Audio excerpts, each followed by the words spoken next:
My name is Ron Sweet. I've been at UTSA for I don't know how long, probably 30 years. It's getting close to 30 years. I was at USAA when I first started teaching here. So I was at USAA full-time and teaching 6 classes here. So I retired from USAA in 2009, so 15 years ago. I started at USAA as an accountant. Any accounting majors in here? Couple. All right, so you might switch to finance. I thought accounting was great. It was a great way to start my career, but then it got really boring after 2 years. So I switched to finance, and the pay was much higher and the jobs were much more interesting, but the accounting was an incredibly great foundation. So I started off in accounting, was there for about 3 years, and then switched over to finance and never looked back. But I started off in corporate finance and treasury. So those are the 2 areas I started. And then I switched to the investment side about 5 years, about 8 years later. And it ended up on the investment side. I was head of equities when I retired. There's no head of equities at USA anymore because they sold that all off to Victory Capital. But I was head of equities when I retired and then haven't looked back. Had my greatest year ever in 2008. And in finance, when you have a great year, you retire, they think you're a genius, even though it was all luck, and you just get out and they think, wow, that guy was so smart. And he's like, I just got out at the right time. So what are you going to interview for? Corporate finance, investment banking, or investing? If you don't know, give me a call and we'll talk. I've talked to students for 2 hours about careers. I know the industry pretty well. I've never been in investment banking, but I worked with a lot of investment bankers. I know that side pretty well, and we have a lot of alums in that area. So I can also give you contacts that you can talk to, but call me. I'm on a bike every single morning, as Luke knows, from Costa Rica, right? So every morning, so any morning you call me, I'll probably be on the bike and I have plenty of free time. And I've been riding a bike, talking to a student. I remember talking to Sergio, one of my students. He was so worried what I do this or that. And then I saw him 2 years later up in Austin. He's just got the whole world conquered. He's got it all figured out. So we talked about, do I do this or do this? It's tough, right? You got to make a decision about the next 50 years of your life. And you're supposed to make it now. And you probably, if you're like I was, you probably don't have a clue. Most students don't. But there are certain areas you might prefer over others, and then so talk to me. But I've been on the corporate side and on the investment side. I've worked with the investment banking side. I've done private equity deals, so I've seen many different sides of the world, and I can give you context as well. But that's who I am. Today, what we want to do, I'll give you the syllabus kind of overview. They have that new thing called simple syllabus. Have y'all even looked at that yet? Do y'all look at syllabuses?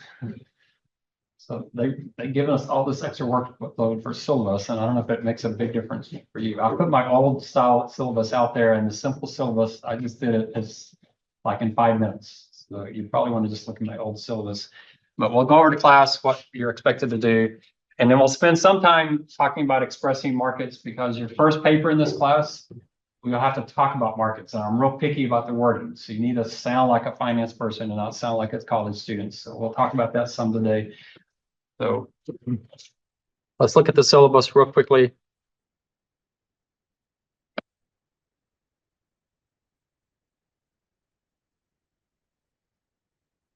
So there are 2 exams. So students complain, I don't have enough stuff to grade in my class, but that's the way finance is. Accounting, you get graded every week because you got stuff to do and every day, you know exactly what you're doing. In finance, you got a 6-month project and that's all you work on. I had one job, we spent 9 months on one project. That's all we did. Hopefully you had something good at the end. You know, if you wanted to quit finance, you just hated it, you could sit there for 6 months and do nothing. And they wouldn't know. You get paid and then they fire you at the end. But you could sit there for 6 months playing games on the computer and they would never know. It is a job where there's not that many places where you get graded. So we're only going to have 5 things in this class. So you got to be ready to go. And they kind of happen later in the semester. So we're going to be kind of, except for the first paper, you'll get some idea on the first paper. But the two exams are radically different. The first exam is probably unlike any exam you've ever taken in your life. And the nice thing is I'm going to walk you through the answer of it as we go. And if you write your answer as we go, you'll be more than ready. If you wait, if you're a typical college student, you procrastinate, you'll be in bad shape because it's a really tough question to do the night before. But if you write it as we go, and I'm going to show you exactly what you're supposed to do. And what that first exam question does is it prepares you for the question that they like to ask in interviews is, if I came to you and I had $100,000, what would you recommend I do? I'll walk you through that entire process of what you do, how you can answer that question. And I give you, I think, a really good answer. I had USA was up here interviewing, and they asked that question. And one of the interviewers, I know her from USA, she goes, my word, I asked the question and you should have heard it. And they had the interview right before exam one. So it was all they were thinking about. And she's like, it was amazing. I was taking notes, not to see who I wanted to hire. I was taking notes from my own personal portfolio because it was incredible. So it's a really, really good answer. Goes through the entire process of what you do. If someone wants to invest and you want to advise them. The second exam is more traditional, a lot of math, a lot of problems. For those like Caleb and Luke, and I don't know who else took my business finance last semester. I think the other Luke's in here too, maybe. The second exam, there's some overlap between your exam and that exam. So there is some overlap from your business finance class that you'll see. Valuing stocks and bonds, there's some that we do some of that. So the second exam is very traditional. And then papers. I say 4 papers, it's really 3, but the last paper counts as 2. And so we have 4 papers. They're all very much the type of papers you could definitely see your first job in finance. So very, very traditional type of papers you'll see. And one you can start working on next Friday, and we'll talk about that one today so you can start preparing. But very, very typical papers. I do have an example of the first paper, but not the other papers out there.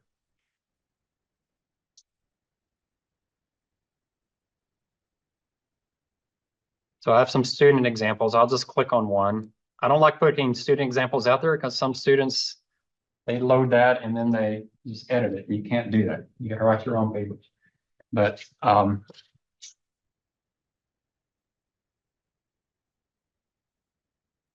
so one thing I highly recommend is all of your papers from now on, they should look like you're going to publish them in a journal. Okay. If you look at this paper, does that look pretty professional? It's got an abstract, italicized, and centered. It's got 2 columns, 1 space. Don't ever do double space ever again on a college paper. It looks like a college paper. Why do students do double space? Get more pages, but it looks so unprofessional. Don't do 1 column. It looks so unprofessional. I mean, doesn't that look like something you could read in a journal? I mean, I'm talking about the words, just the way it looks.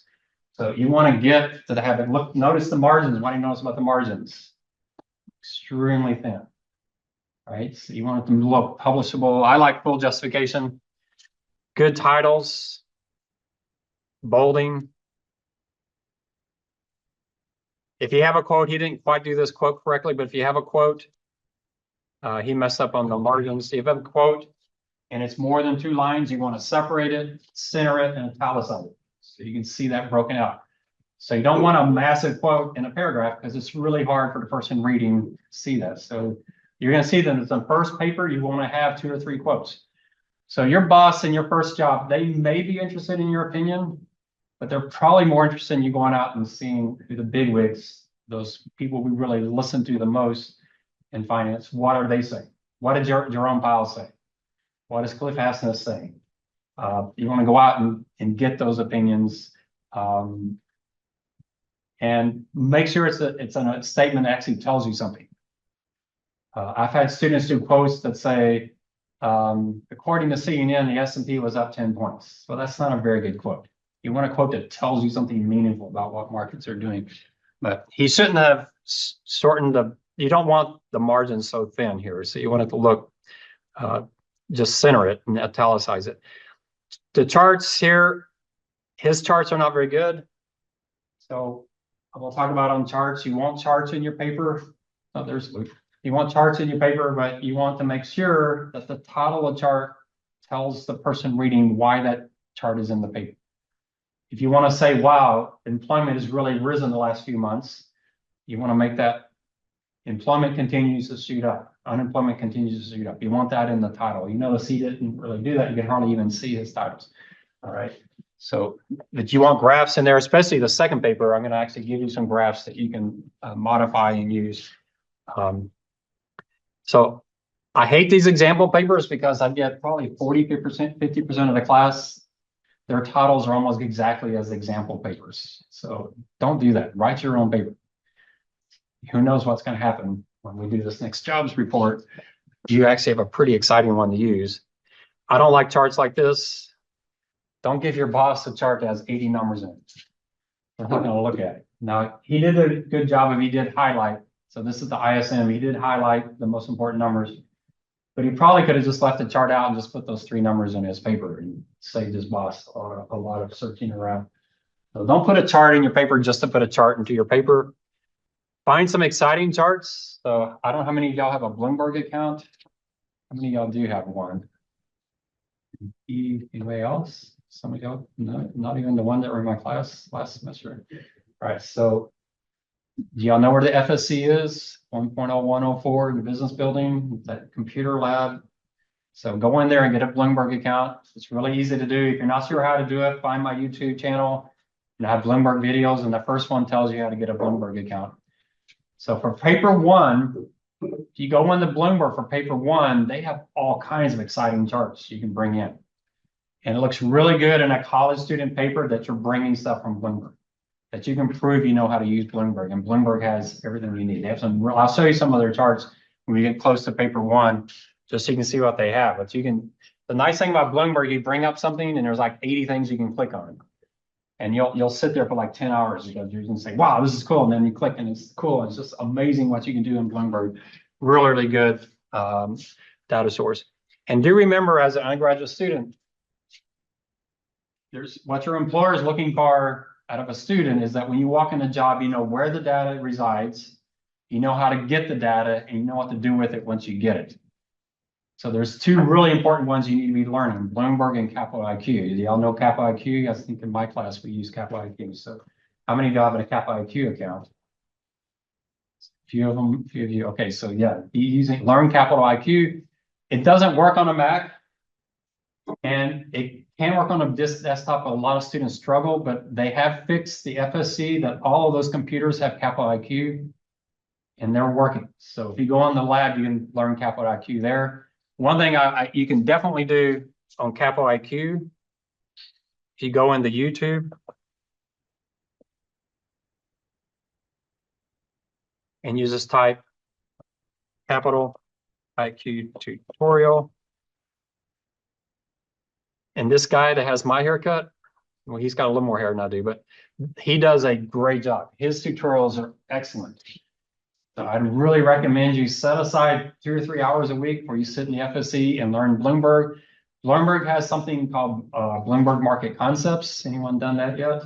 Some classes are requiring. Isabella, all right. Did your class require it, or you just do it on your own? Huh? You just did it, okay, and you got through it? Okay, so yeah, so talk to Isabella to show you how to do it. And it shows you a lot of Bloomberg, right? You learn a lot of Bloomberg while you do it. Do you do it on the Bloomberg machine or do it from home? At home? Okay, so if you do it from home, you can't actually experiment with the Bloomberg. So, but you can do it from home. You can load it up and do it from home. You have to go through the UTSA library, use your .edu account, but you can do it. It's free if you do it through UTSA. And so that's the way to learn Bloomberg. And this is how you learn Capital IQ. And you notice that videos are they're not that long. They're 10 minutes, 20 minutes kind of videos. And he does a really, really good job. And Capital IQ is amazing. 5 years ago, I didn't use Capital IQ. I only used Bloomberg. But I talked to our alumni a lot, and I'm hearing Capital IQ over and over and over again. A lot of people are using Capital IQ now. So Goldman Sachs told me they loved hiring UTSA students because they come in already knowing they already know Bloomberg. In fact, one of our STARS alumni, she said, yeah, they see a UTSA student, they know they don't have to train them. They'll come in already knowing how to use the system. But if you don't know Bloomberg and Capital IQ, you won't have that advantage. It is a huge advantage. So teach yourself how to do those things. All right, so we have papers. You don't need to worry about the papers until we get there. So the first paper, we'll start talking about it, but it's a paper about the jobs report. So the jobs report generally comes out the first Friday of the month. So next Friday, September 6th, I think, the jobs report comes out. How important do you think the jobs report is? I'd say there's two really important reasons why next week's might be the most important one all year. You may think, what are those two reasons? What's going on in the world? Rate cuts. Is the Fed going to cut rates? What if we get a really weak report next week? What's the Fed going to do? Your paper one, you're going to have to talk about the Fed. Are they going to cut? What's the market saying? Are they going to cut rates in September? Absolutely. So what's the big question? How much? Yeah. And what's the two choices? 25 or 50. Yeah, Rob, even okay. So Rob, he's already got his paper one written. Yeah, 25 or 50. If we get a bad jobs report next week, what are people going to start saying? Probably 50. Y'all know how to find out? So I'll give you a site right now. You should be going into. You do CME Fed prediction. See if I can find it. This CME Fed Watch. You use this one, Rob? Have you seen this before? It's a good one. So if you do the compare, it shows you. So right now we're at 525 to 550. So they're asking in September, what is the Fed going to do? So there's the 500 to 525. So that's a cut of 25. And that's over time. So you see the probability a few weeks ago was way up there, over 80% that they're only going to do 25. What do you notice now?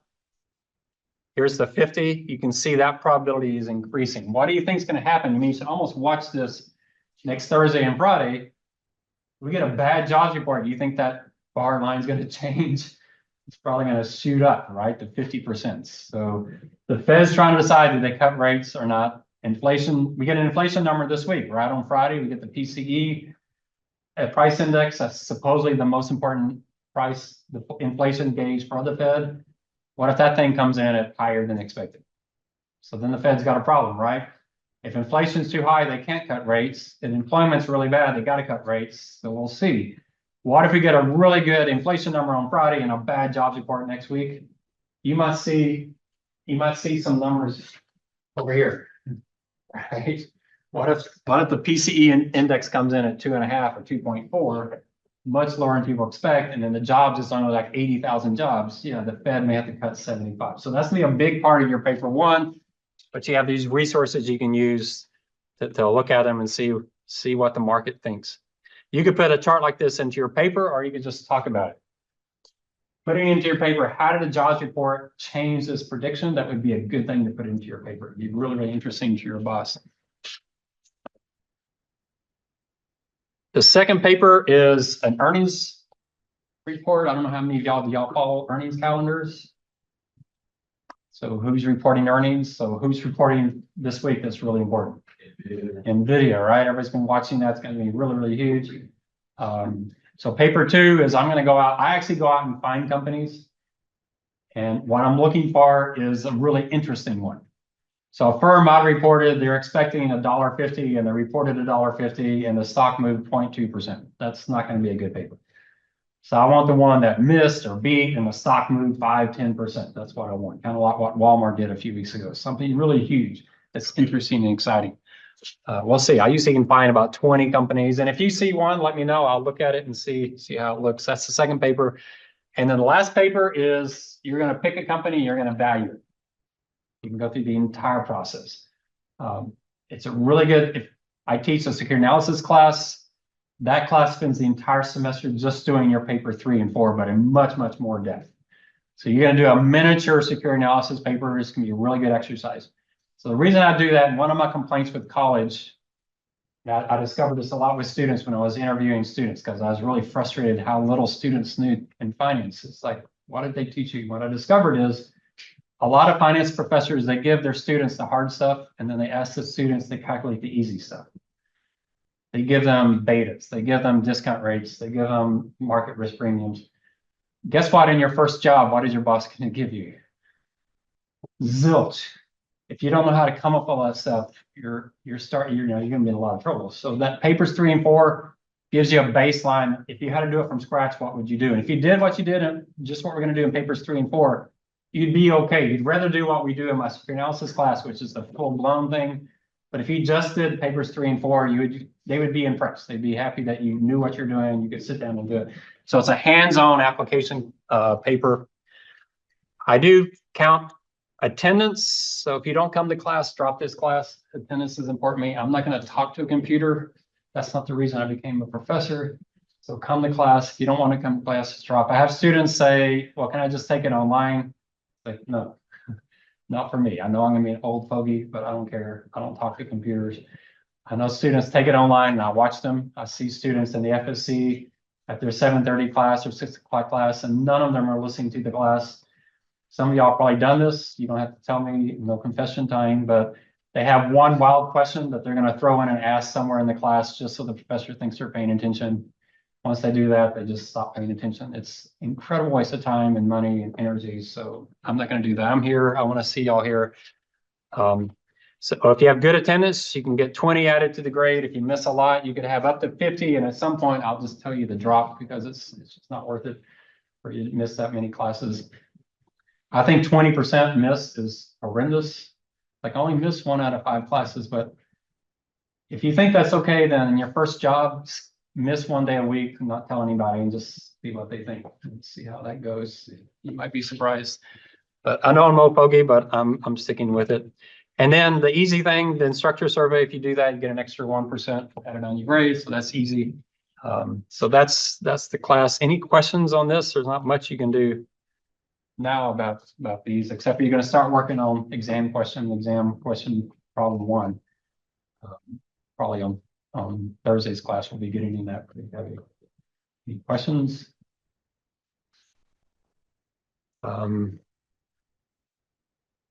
The class schedule is back here, so you can see when paper 1 is due. So you'll get the data, and we'll talk about it on the 10th, because on the 10th, we'll have the jobs data, and we'll be talking about it, and you'll be reading about it. You really want to focus your attention next Friday, because next Friday, the jobs report comes out, and that's where you can get a whole slew of articles.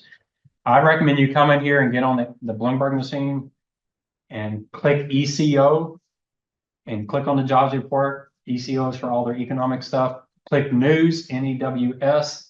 You'll get all kinds of articles on the jobs report. Type AV, which is their videos. You'll see all kinds of videos in the jobs report. You want to do it on Friday, because if you wait a few days, it gets harder to find all those. Go out to Yahoo Finance, you'll see a bunch of articles. There's other places, obviously, you can go, but find some good articles. The best articles you want to start looking for are not the ones written by journalists. You want the ones where they're actually written by finance people. And that's why Bloomberg's really, really good. Bloomberg is talking to finance people. So when I was at USA, I got called for a lot of interviews. If it was CNN or Business Week, I could tell the guy talking to me, he already had my quote written. And so he would say, hey, Ron, do you think this? And if I say yes, I go on the quote. If I say no, he calls someone else. So what kind of finance background does a journalist have? Pretty weak. But the Bloomberg guy, I really like the Bloomberg guy. He would call me. He was like, I forget the guy's name. So he's like, hey, Ron, what's going on? Just calling in, see if there's anything. And he would just talk to me. What are y'all talking about? So he was seeing what I was focusing on, what I was researching, and see if he could find an article with that. So very, very different type of interviewing. The Bloomberg people are finance people. They know finance. They write really good articles. So you're going to be better off going to Bloomberg than you are CNN or Money Magazine, those type of places. So next Friday, the 6th, start thinking about paper 1 so you can start pulling that stuff in. Then exam 1 is really late into the semester. That exam 1 is actually question 2. Question 1 is open book. You're going to submit it online. We'll talk about that as we get into it more. Extremely important question. And then you can see the rest of the semester. One last thing to talk about on the grading is one thing that's not up here is the teams. We are going to put you in teams. So on Thursday, I'll do a seating chart. So you decide where you're going to go. And then based on the seating chart, I'll put you in teams. All right. And I don't have these tables move around, but we'll have questions ever so often, we'll have a question next Tuesday on the jobs report. Well, no, not next week. Well, I'll show you what the question is going to be next Tuesday. So we'll have our first team question Tuesday next week. And I'll keep track. And whichever team has the highest score at the end of the semester gets a 2% bonus on the grade. So it's competitive. One thing I might do, I don't like to do it, but at the end, if two teams are so close together, I'll probably decide based on attendance, whichever team had the better attendance.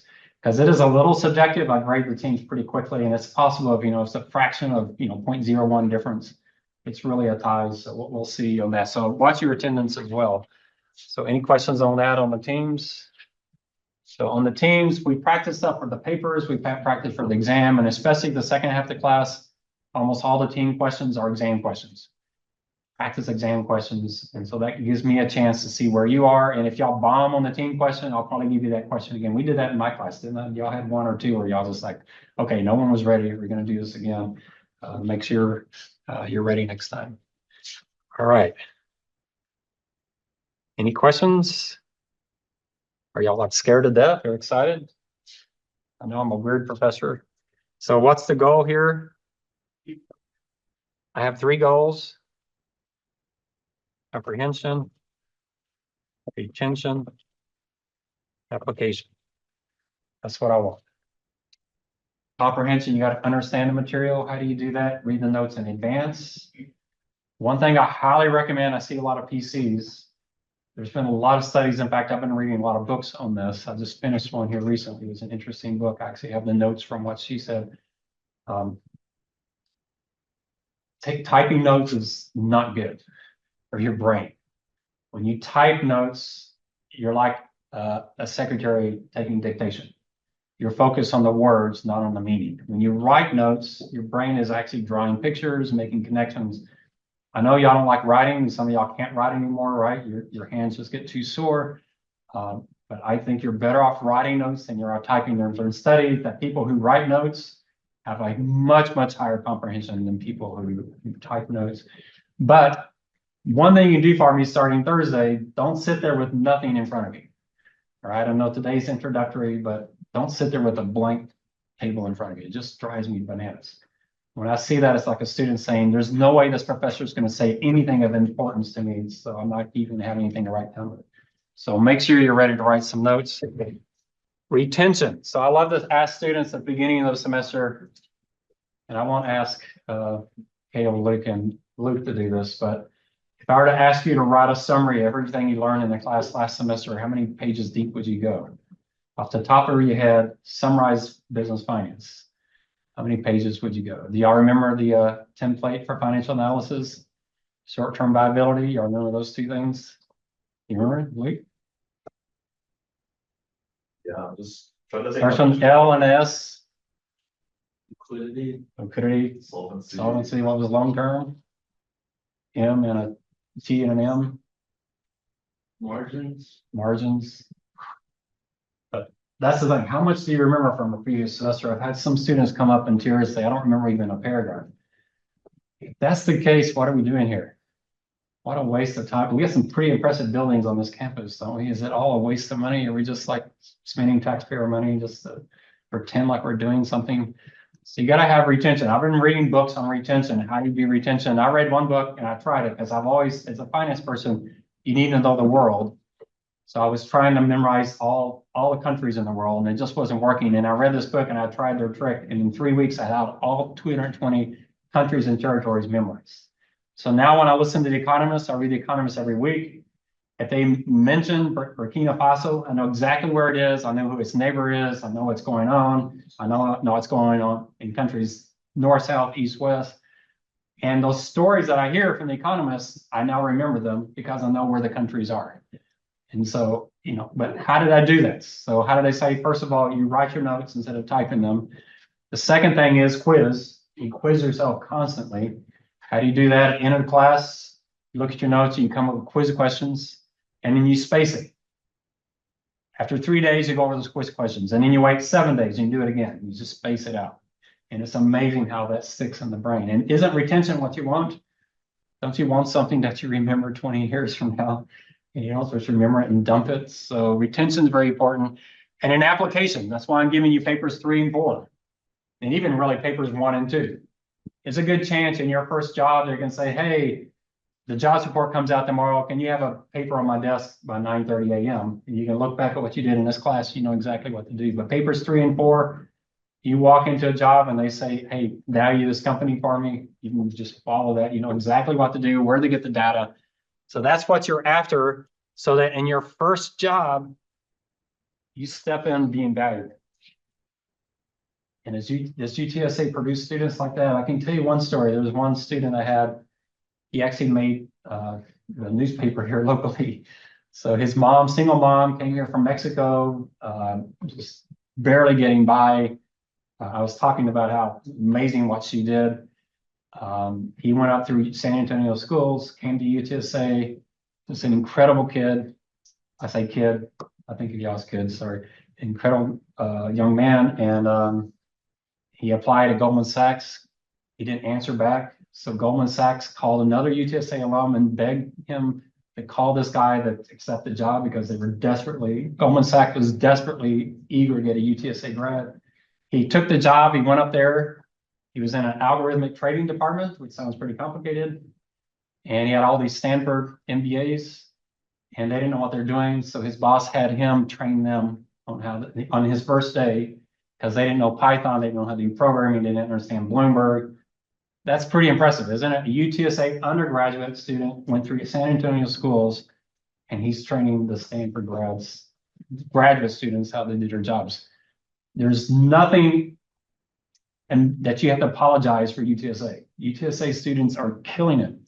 The one, Diana, my word, I saw her in New York last year. I go, what's your title? And she told me her title. I said, my word, you're only like 30 years old. It's like, yeah, I'm head of this entire department. It's like, that's crazy. So there's no reason you can't be there. But what do you have to do? You got to get out of the classroom, start doing stuff. You got to start doing Bloomberg and Capital IQ and reading. I mentioned I do The Economist every week. If I were you, I'd be reading The Economist every week. They may have a student version. I don't know. I would definitely be doing podcasts every week. I had my reading list out there on Canvas, and it has a list of podcasts I like. In the last semester, I really pushed business breakdowns, which I really like, but there's some other ones out there that are really good, and some YouTube videos for this class. There's a really good YouTube video series that you could do. It's called, search the perfect portfolio. I don't think that's the actual title, but I'll find it. In Pursuit of Perfect Portfolio. This is it right here. Anybody know who this guy is? Hard to see him, isn't it? Why are you not Hey, commercials, sorry. No, seriously. Why are you not investing into one of the Y'all know who that is? Jack Bogle? New Takers? What company did he start? It's now the second largest investment firm in the world. Not BlackRock. So he's the one that started Vanguard. We'll talk about him some of this semester. I saw him once, and when he was in the room, he's passed away, but he actually lived much longer than he was supposed to because he had a heart transplant. He actually ended up working like another 20 years or so, but he is the conscience of the investment industry. He wanted to charge lower fees, and he was sued. The industry said, you can't charge lower fees. That's not fair. And he went to court and he won. And he's probably said, I just saw an article, I'll show you. He's probably saved investors $1 trillion because of what he did. Impressive guy. Do you want to know what he has to say? Wouldn't he be an interesting person to listen to? And who's interviewing him? There he is, Jack Bogle. Anybody know the guy interviewing him? That's Dr. Lowe from MIT. I've met him a couple of times. Actually invested in his hedge fund, mainly so I could get to talk to him. It's like, yeah, I'll put money in your fund. But a really impressive guy. His MIT finance courses, you can watch some of them for free. Sign up for them. He's a really smart guy. He has some great books I highly recommend. I'll show you some of those out there. Charles Ellis, y'all know who he is. Very, very important, famous person. Y'all have heard of Eugene Fama, right? I've heard of the Fama French rule. Y'all probably had that in the class. So there's Eugene Fama. What did he invent? You may have heard of EMH. What is EMH? Efficient market hypothesis. Is that sound familiar? We'll talk about that in this class. Leibowitz, stock guy, gives a lot of kind of investment advice. So this is a good series that fits really well with this class. Harry Markowitz. Have y'all heard of him? What did he invent? Nobel Prize winner. Have y'all heard of the efficient frontier? Sound familiar? So he invented efficient frontier back in the 50s. I was giving a presentation at a conference and I was quoting Markowitz and one other guy. So before the presentation, I said, I wonder what he's up to. And I look him up and he had just passed away. And then I looked at the other guys and wonder what he's up to. He had just passed away. So it's like, you don't want me to put you in my presentations because it wasn't a good, but yeah, Markowitz just passed away here recently. Merton, you've heard of Merton Miller. Scholes, you've heard of Scholes, haven't you? Black Scholes, option pricing formulas. There's Scholes. Sharp, you've all heard of Sharp. You're a finance major, shake your head, you've heard of Sharp, even if you never heard of it. Right? A finance person not knowing Sharp is like a physics major never heard of Einstein. Sharp is our Einstein. He's known as the father of modern finance. Extremely important. He is, well, I'm scared to say it. He is, as far as I know, still alive. The last time I checked, he's still alive. He came to San Antonio and spoke once. I've seen him once in person, but I didn't get to talk to him. Shiller, we'll talk about Shiller. I might show you some of Shiller's. If you've ever heard of the case chart, he's the one that created that. I think he's also a Nobel Prize winner. Siegel. Siegel's pretty simple. He just thinks stocks are the place to be. He's kind of the continual optimist and bullish person. I'm not as big of a fan of Siegel, but he's an important person here from. Pick one of those a week and listen to them. These are the big wigs of finance. You notice what's missing? We need more women in finance, don't we? So it's been, you see a lot of women in your accounting classes. You don't see as many, so we're trying to get in. But you look at UTSA alums, UTSA women finance majors are killing it. So we need more. So it is somewhat of an exclusive club right now, but hopefully we'll get that broadened out. But that's a perfect one. A lot of the stuff they're talking about, we're going to talk about in this class. So it's a great place to go. And Dr. Lowe is just a phenomenal person, really nice man. So that gives you some of the applications. One of my favorite writers is not on that list, but I'd recommend Cliff Asness. He's at AQR, so go to their website and they got all this free stuff. Go out and read their stuff. Cliff Asness, if you go on YouTube, he's got a lot of YouTube videos. He's very, very relatable.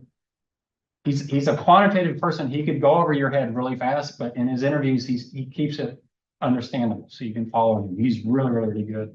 He's on some of the podcasts in my list. He's interviewed quite frequently. He actually is a big award winner for articles.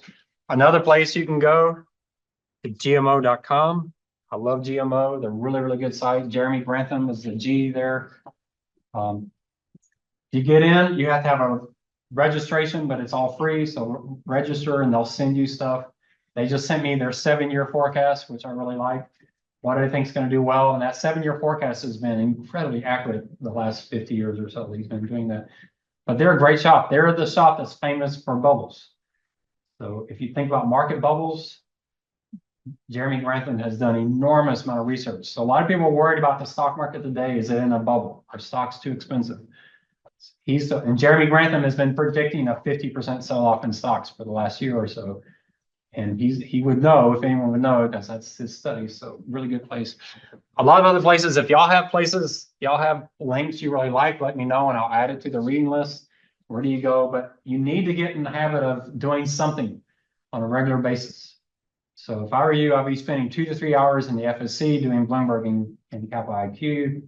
I would be listening, find a blog or a podcast that you listen to every week. Get The Economist. I'm not a big fan of Wall Street Journal, but you could get that and you get something. Now, I kind of am a Financial Times person, but find something. The problem with the Wall Street Journal is there's a lot of noise because they have to publish every single day. When you publish every single day, 90% of what you publish is going to be really unimportant in about 2 days. Whereas The Economist is once a week, so it's more high level kind of stuff. But find something that you're doing, reading. So podcasts, YouTube has a lot of really, really good stuff. So go out there and read this kind of stuff. Get used to hearing the terms of finance outside of your class. So students that only do what professors tell them to do in the class, you're only getting about 50% what you need. So you got to get the other 50% yourself. One thing you could do, I'll throw this out. We can't have all of y'all do this, but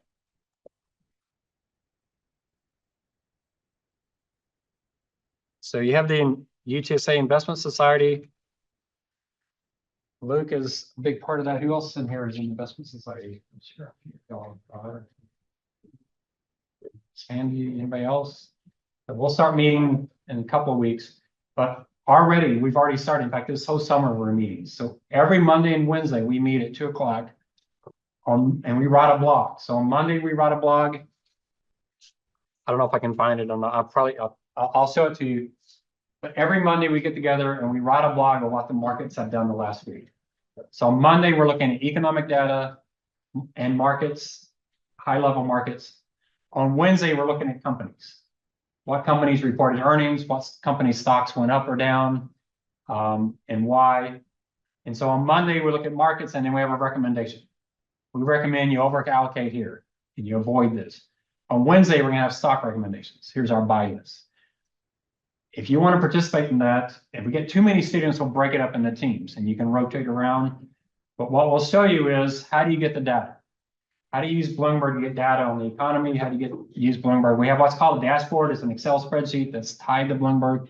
And when you load it, it brings all the data in automatically, which is exactly what you would do on a job. In fact, I remember at Credit Suisse, that doesn't exist anymore, but Credit Suisse, I walked by one guy's desk. He had 11 Bloomberg screens on his desk. You could hardly even see the guy. He was like in his own little area, like he had his own office. And on every screen, it was something he was monitoring. Red and green, red and green, red and green. So he knew we build that in Excel. So you have everything you need to write in Excel and we'll tell you, what you need to look for. So how do you figure out which stocks move the most? So there's reports in Bloomberg saying, wow, which stocks are up 10%, which stocks are down for 10% the last week. And then which stocks reported earnings. And that's one of the things we look at. So we say, okay, this stock was down 10%. Oh, they reported earnings and they missed. And then the more interesting one is this stock reported earnings, they beat and they're down 10%. Well, how can that be? How could they beat and be down? Well, because management said something that scared the market. And so those are interesting things. And the goal with this dashboard is we keep it to one page. We're not allowed to go over one page. And our purpose is we're trying to create an article of students that are going into interviews. If they come to our blog and read that one page, they'll be ready for the obvious stuff. What did Jerome Powell say this last week? How did this PCE price index come out? What did the jobs report do? So we're going to summarize that, keep it to one page so you can read it. What happens if you participate in the dashboard team? You go there every Monday and it starts getting redundant. But what's the wonderful thing about redundancy is eventually it's not redundant. And what are you looking for in finance? You're looking for the change, the shift. If you do that every Monday, you're going to start saying, oh, wow, something's shifting. Something's going on. So something we've been watching is the growth versus value.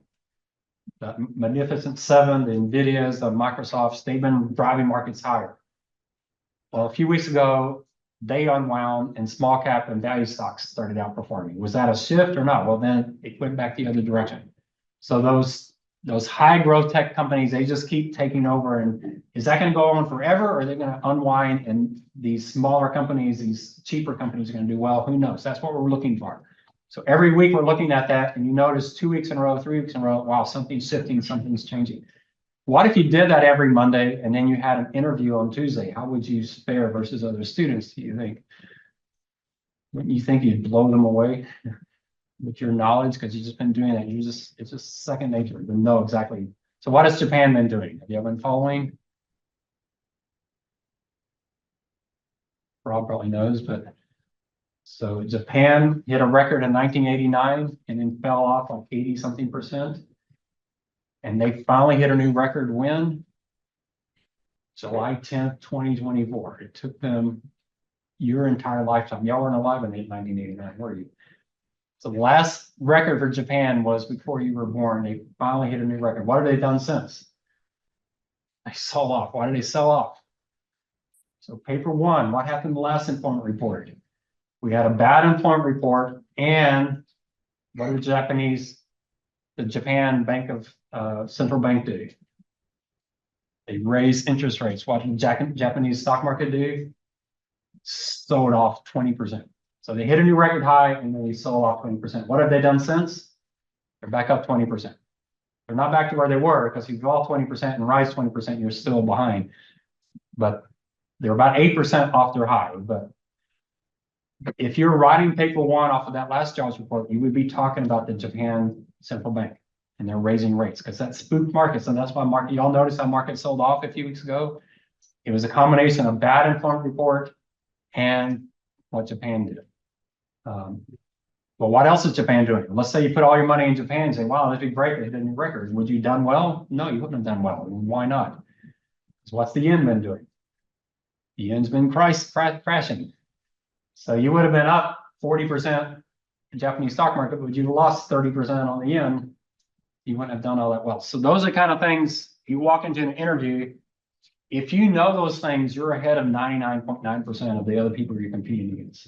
And how do you do that? You don't have to spend 80 hours, 40 hours a week. You spend an hour a week on Mondays and you're set. Or you come one Monday, you see how to do it and just do it yourself. You don't need this. And I'll show you how to build your own. So get in the habit of doing that. So if you want to do that every Monday, Wednesday, 2 o'clock, FSC. Anybody's welcome. It is part of the investment society, so we do encourage you to join the investment society to do it, but you can do that. We have 2 leaders. They've been with me all summer and they're learning, so they'll show you how to do it. And I'll show you the blog here pretty soon. And I could give you about 80,000 more. There's just plenty of stuff out there. There's too much for you to read, so the goal isn't to read everything. The goal is to find your niche. Those things you really like. Like I love Business Breakdown. I'll listen to it every single time it comes out. It's so exceptional. Gives me a lot of investment ideas, and it's just so professionally done. I love the economy. You know, there's ones that just is so well written. It fits really well for me. I love Cliff Asness because he just gives me these ideas that no one else is talking about. So find that niche and just stick with it. Do y'all listen to podcasts on a regular basis? Do you listen to finance podcasts? Bloomberg has a podcast you can listen to. There's some others out there. So make that part of your normal activity. You should be exercising, right? You're all running and jogging, all that kind of stuff. I ride my bike every single day for 4 hours. I'm listening to this stuff. I'm listening to all these podcasts that I see. It's a great use of my time, and I'm exercising. So I know you want to listen to music. So instead of listening to 2 hours of Taylor Swift, I would recommend 0. But if you can't go to 0, then 1 hour Taylor Swift and 1 hour of finance. You still got enough Taylor Swift, because all her songs sound the same anyway. An hour is good enough, and then do an hour of podcast. Better would be what? 2 hours of finance podcast, because that's your career. That's what you're going to do in the next 50 years. And if that bores you, then change your major. Because if you're in finance, you're in finance. I assure you. I remember a few years ago, the UTSA people invited me to a dinner, so I go. And about 30 minutes into the dinner, all the spouses were in the kitchen and all of us were in the living room. They were in the kitchen talking about whatever, and we were all in the living room talking what? Finance. And their spouses, husband and wives, were saying, don't y'all do this all day? And then, yeah, we do this all day. And that's all we talked about. They hadn't seen me in a while, so they're like, what do you think? And I'm like, what do y'all think? And we're bouncing. If you're not that type of person, finance is going to be rough because it gets really stressful. I retired in 2009. I was running USA stock portfolios in 2008. That's a tough time to be running stock portfolios. It's stressful. You don't get a lot of sleep. You better love it, because when the markets crash, it is a horrible job. It's tough. So you better love it. If you're not sure you love it, give me a call and we'll talk about it, because there are parts of finance you may love and other parts you'll hate. I love corporate finance. I love the investment side. They're very, very, very different. You might do great in the corporate side and hate the investment sides. Give me a call. We can figure that out. But get involved outside of your classes so you can find out if you actually like finance. Now, I was an accounting major. I wasn't doing accounting outside of my class. And accounting was, pretty straightforward. I don't know if accounting majors do that, but there were accounting clubs that you could join, and you should be joining student organizations, getting involved, get outside of class and doing things. So highly, highly recommended. So, all right. So let's talk about markets real quick, unless there's some questions in there. So this is the market a little earlier today. This isn't closed. So the S&P 500, Standard & Poor's 500. Standard & Poor's is a rating agency, but actually probably their biggest source of income is indices. They sell indices. So if you start a mutual fund, that's an S&P 500 mutual fund, you have to pay Standard & Poor's money for that. That's probably the best known stock index out there. So how many stocks are in the S&P 500? About 500, all right? S&P replaces stocks constantly. If a stock goes in the S&P 500, usually a stock price shoots up. If a stock comes out, it usually shoots down. The next one over there, Russell 2000. Russell is about 2,000 stocks. It's not actually 2,000 because they only change their index once a year. So firms go out of business or merge, you may only have 1,982 or something. So so which of those two do you think is large companies and which of those is small companies, do you think? S&P is large, Russell is small. Exactly. S&P 500, you think large companies. Russell 2000 has been the go-to small company. S&P has a small company index, but Russell is more famous. The Russell 2000 is up there. NASDAQ, y'all know NASDAQ. What's in NASDAQ? Mainly a lot of tech, right? High growth kind of companies. So NASDAQ is entirely electronic. You can still go to New York City and look at the stock exchange. I don't think much goes on in that building anymore. But NASDAQ never had a building with traders. It was always just an electronic trading platform. The Dow, who knows what the Dow is? We'll talk about the Dow. It's just bizarre. Then you have crude oil and gold and silver. Then you have your currencies, the euro, the pound, and the yen. And then you have the 10-year treasury. You notice the 10-year treasury is the only interest rate up there. It's the most important interest rate in the world. You will talk about the 10-year treasury in paper one. Okay, you'll talk about the S&P 500 in paper one. Those two are required in paper one. Then you're going to pick a few others to talk about. Will you talk about Bitcoin? Probably not. I don't care about Bitcoin. If you want to talk about it, you can. Do you think the jobs report is going to impact Bitcoin? Maybe, who knows? But I don't care, but your boss may care.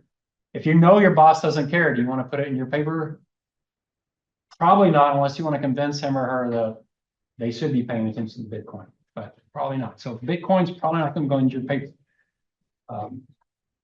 Will currencies go in there? Possibly. We'll talk about currency some. Why does the US dollar go up? What did you learn? You have money in banking yet, or are you taking it now? Who's already taken money in banking? Anybody? Who's taking it right now? All right, so really, really important course. So the dollar goes up when interest rates rise, when inflation is low. Those are the key ones, right? What's the Fed doing right now with interest rates? They're probably going to be doing what? Cutting them. What's the dollar doing right now? It's falling. Why? Because they're cutting interest rates. But if inflation goes up, that makes the dollar worse. So when does the Fed raise rates? When inflation's high. So you got these two competing things. They raise rates, that strengthens the dollar. But then you also have inflation that weakens the dollar. So you have these competing things going on. So you look about around the world. Right now, the US dollar has been really strong the last few years. Now it's been weakening. The yen popped up a few days ago. Why? Because the Bank of Japan raised interest rates. And so the yen strengthened all of a sudden. It's been just horribly weak. I mean, this would be a great time to go to Japan on vacation. things would be really cheap in Japan because their currency has been really, really weak. So this is how you talk about it. We'll get into this more on Thursday, but I'm going to tell you what I'm looking for on the paper, and we'll have a team competition on this. If you're talking about market indices, you don't talk about the change in dollars. The S&P 500 is not $5,600. So when you talk about the S&P changing, you talk about change in points. The S&P, can y'all see those numbers in the back there? Is it too small? So the S&P is up 12.41 points. Don't say it's up $12.41. You say that in an interview, it's not technically wrong, but they're gonna look at you funny. You don't want them looking at you funny in an interview. So you say that S&P 500 is up 12.41 points or 0.22%. You do talk about the percentage change and closed at 56.2925. So if you want to talk about the S&P, it's at 12.41 points or 0.22% to close at 56.29. All right, that's the full sentence. Now on paper one, some students say that, but it takes them 3 sentences to say it. It shouldn't take you 3 sentences to say that. Okay. Now we come over to crude oil. What is that 75.53? That's not an index, is it? What is that? That's dollars. That's $75. So what can you say about crude oil? It's down $1.89. There you do use the dollar sign, right? So you don't say oil is down 1.89 points. They look at you funny if you say that. Oil is down $1.89 or 2.44%. The close now here you may not give the closing because it gets really confusing because you got Brent and you got WTI, so it can get really confusing. This is WTI, so you probably won't quote that price. The S&P we use to give the closing, or you may not. You might just say it's down $1.89 or 2.44%. Gold. Do you say points or dollars there? Is that $2,000 or is that an index? It's in dollars. So you say gold is up 40 cents or 0.02%. Okay, so if it's in dollars, say it's up or down in dollars. But if it's an index, the S&P, Dow, NASDAQ, Russell 2000, don't say it's up dollars, say it's up points. Okay. Then we get to U.S. Treasury. So here's where it gets tricky. First of all, it's in green. Green means what? Usually. So the S&P is in green. Is that silver is in green? Is that good or bad? That's positive. All right. Dow is, well, you can't tell the Dow. Russell's in red. Is that good or bad? That's bad. The 10-year treasury is in green. Is that good or bad? And don't answer too quickly. That's bad. The colors are messed up on the 10-year treasury. So what are they talking about the 10-year treasury? The 10-year treasury yield is up. What does that mean the bond price is? What did you learn in your last class? Interest rates go up, bond prices fall. All right. That you see that 0.34%, you'll never use that number. That number should not be there. You will never tell your boss that the 10-year treasury yield is down 0.34%, ever. You never, so this is the trick. If something is a percent, that's 3.83%. If something is a percent, you don't talk about its percentage change. Right? It's just too confusing. You'll see that on paper too, because you're going to talk about margins. A firm has a 20% margin. You don't say their margin, they beat their margin by 2%. Because we don't know if that means you're expecting 20 and they got 22%, or you're expecting 20 and they got 20.4%, which is 2%, you know, so it gets really confusing. Anybody know what we use instead of percent? Basis points, exactly. Who said that? Rob, Matt Word. I'm gonna talk to you more. How many finance classes have you had? How many finance classes have you had? Is this your second one? Wow, very good. All right, basis points. We talked about it in my business finance class too, right? Do you remember it in there? Basis points. The trick is, how many basis points is that? So Yahoo Finance does a really horrible job on this. It's not 1.3%. That would be, so 100 basis points is, 100 basis points is what percent? If something moved 100 basis points and it's currently 5%, what would it be now? So 5% to 6%. So 100 basis points is a 1% move. So 5% to 6%, that's 100 basis points. What if you went from 5% to 5.2%? What would that be? It'd be 200 basis points, 20 basis points, or 2 basis points, from 5 to 5.2. 20 basis points. Why did you go from 5 to 4.6? 40 basis. Why did you go from 5 to 4.95? 4.95%. 5 basis points. You got to get so you're a nanosecond. All right. Basis points should just be second nature. Really, really important. In interviews, you've got to talk basis points, but even better, are we out of time? No, we're not. That clock. Okay, don't go by that clock. You're all like, why you gotta go there? Go. So how do you sound really impressive in an interview? So a few weeks ago, the 10-year treasury is up like 10 basis points. And I'll show you on Thursday if that's a big deal or not, but that's a pretty big deal. You don't say the 10-year treasury up 10 basis points. What you say is the 10-year treasury was up 10 bips. Sounds a lot more impressive. All right, bips is what we say, because we're too lazy to say basis points. So that you walk in an interview and say, how you doing? And say, man, I'm doing great. Or man, you see the 10-year treasury's up 10 bips today. You just got the job. All right. They're very, very impressed. Very few undergraduate students talk like that. So you got to get in the habit. So bips. So what is it today? That is 1.3 bips. That's 1.3. Like now on your paper, say basis points. But bips is spelled BPS, but there's no I in it, but bips. But use that in interviews, but on the paper, say basis points. So they don't really have it the way they're wrote it here. It's just, it's kind of tough. But that is 1.3 basis points. All right, we'll practice a little bit more with it.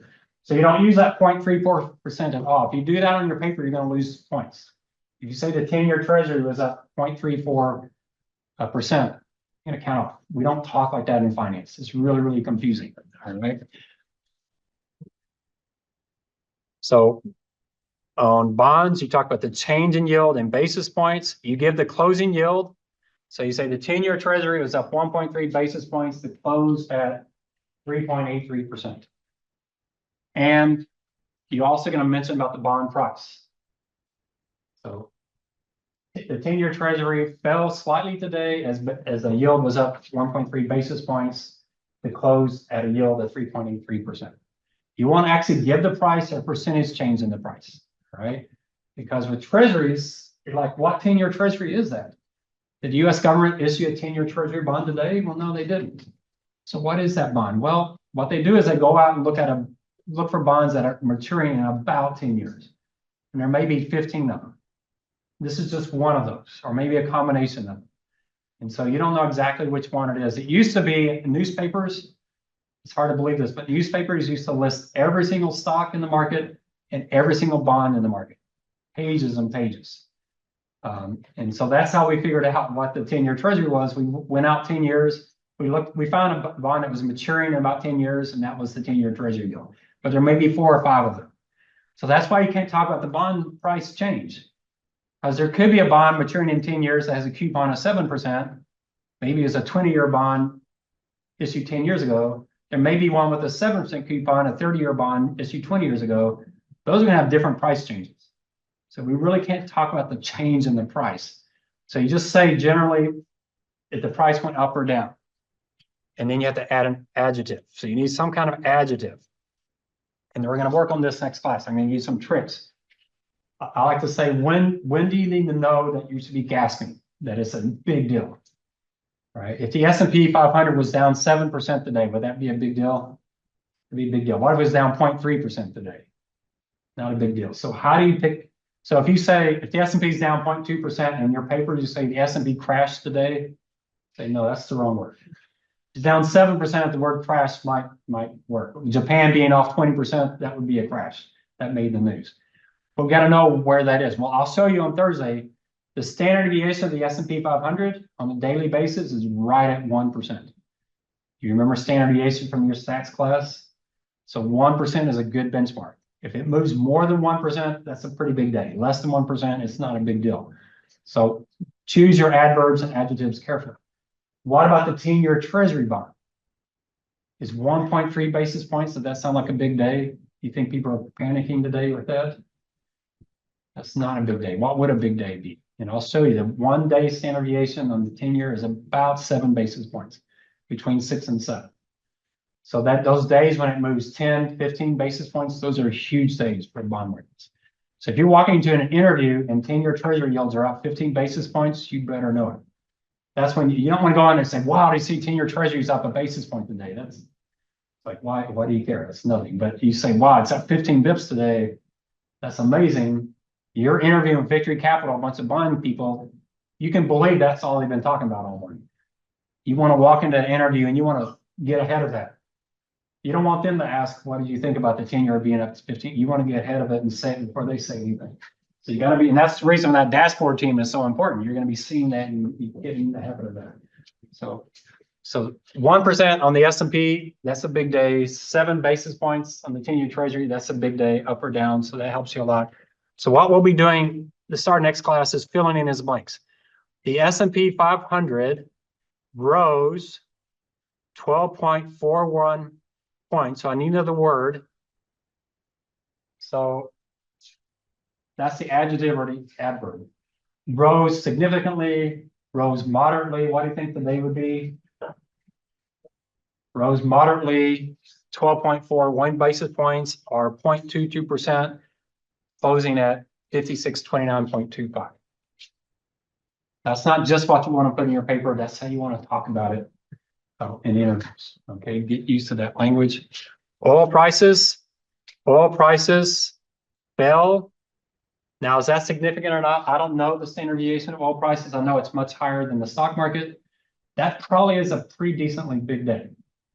I might use the word significantly. I don't know. I kind of let my one standard deviation is, I don't like to use the word significant if it's less than one standard deviation. So that, I don't know if that's more or less. I haven't looked at oil prices in a while, but I might use the word significantly. Oil prices fell significantly, $1.89 today, or 2.44%, closing at. And there on oil prices, I may not give the closing price just because of that confusion. If you give the closing price, make sure you tell them that you're doing WTI and not the Brent, because that can make a difference. Usually those prices used to move together, but because of some storage issues, they've kind of separated. And then here you notice I say bond prices. Bond prices fell slightly. Why do we say they fell? Because interest rates were up. So bond prices fell slightly today as yields on the 10-year treasury rose 1.3 basis points with a closing yield of 3.83%. All right, y'all see the first team question on next Tuesday. I'm going to give these to you, and your team's going to come up with the right sentences. All right, I want y'all to practice on this. Some students I know in this class is the first time y'all have seen this. It's hard for me because I've been doing this for 30 years. It just seems so obvious everybody knows this. So the first time I did this in class, like everybody knows this, and like 90% of the class is like, I have no idea what you're talking about. I finally discovered, yeah, we need to get just the basics. When you interview, guess what they're going to think? They're going to think this is second nature for you. They're going to be shocked if you don't talk in these terms because it's just so second nature for finance. So get in the practice of doing that kind of thing. Any questions on this? We'll get more practice on Thursday. The S&P 500 rose slightly at 8.96. Points. So, oh yeah, good. I'm glad you did that. So points is for indices, bips is for interest rates. All right. So yeah, basis points is different than point. Or 0.16%. You close that. You close that, and you just get the closing. Oh, close All right, good job. That's Cindy. That's really good. Yeah, I mean it's good. Anybody want to tackle? It's the hardest one. It's probably the most missed thing on paper one. Any takers on that one? We already. Well, it's a little different than what we said, but not much. Where is that 0.39% going to go in your paper? Nowhere. You never use that number. No one in finance has those numbers. Now, if you went on the Bloomberg, guess what? Bloomberg has the exact same thing, but it's in red. So Bloomberg does it right. When the stock market's up, that's in green. But when interest rates are up, they put that in red. Y'all in finance just hasn't figured that out yet for some reason. No takers on that? Right. Maybe I'll randomly ask y'all on Thursday to do this, maybe in pairs of 2, and y'all can fight on who's going to actually speak it. But if you're not comfortable with this, get comfortable with it really fast. Because you're going to be interviewing for jobs this semester. This is just second nature for finance people. All right, I'll stop it there. Remember on Thursday, we're gonna do a seating chart. Everybody likes where they are now? You're gonna be switching around. So if you like where you are now, I mean, you're too far in the back. Some of y'all can see, that's kind of hard. Are you Kendi? Is that your name? No. I don't have my glasses on, but if y'all can't see back there, you might want to move up. Y'all are kind of sitting every other seat, so there are more seats up close front. All right, that's it. So maybe just a little bit of the introduction one more time, just to make sure. So it's a good question. Where do you start? So if you're like, man, I've got to get into finance now. This is my sophomore, junior year. I really got to get into it. What I'd recommend, I would do Bloomberg, market concepts.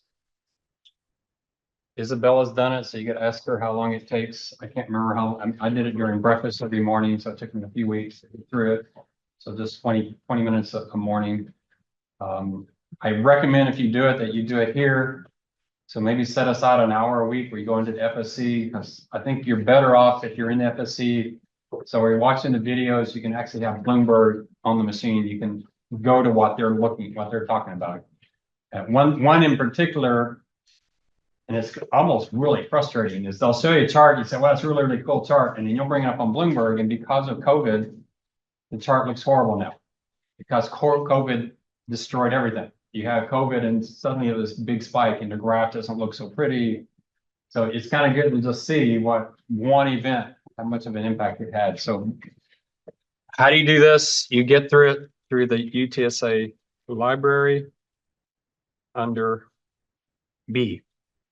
So just go to databases, look for B, Bloomberg Market Concepts. You register through there. As long as you register with the UTSA ID, you can get in. Some professors actually requiring it as part of the class. I haven't gone quite that far. If you complete it and get the certification, you can put on your resume, and it looks really good to have that on your resume. It's a pretty easy way to get something beat up in your resume.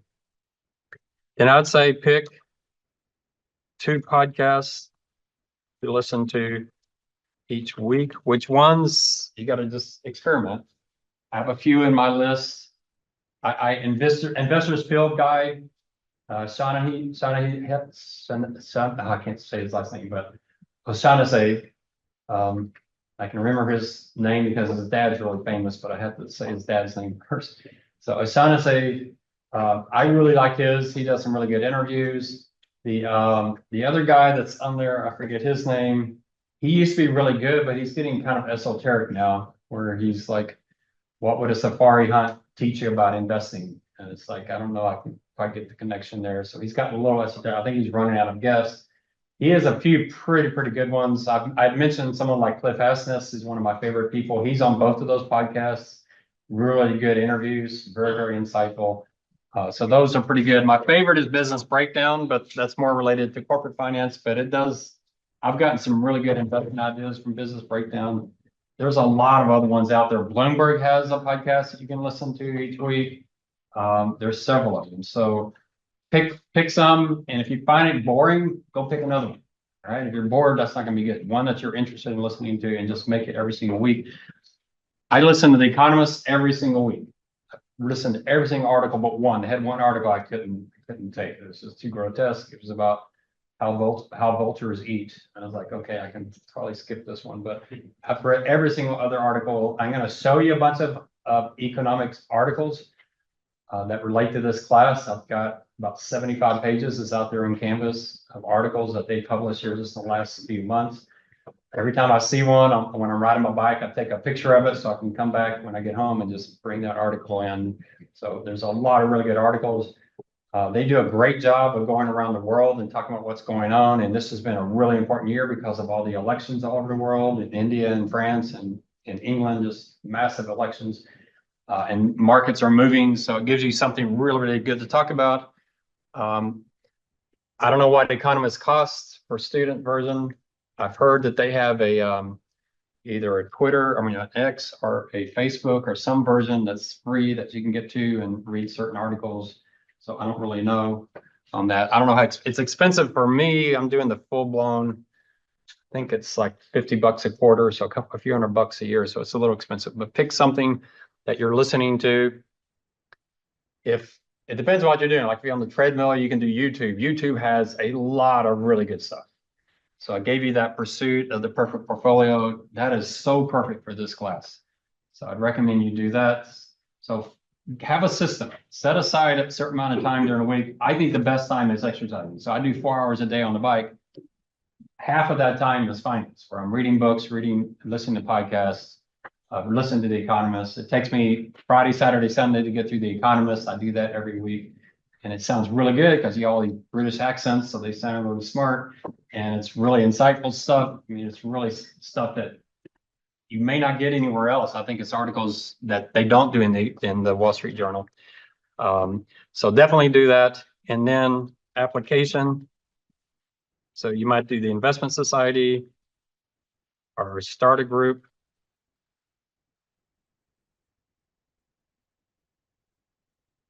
So what we do in the investment society every Monday and Wednesday at 2 is we have our dashboard team. We just sit down and say, what happened the last week?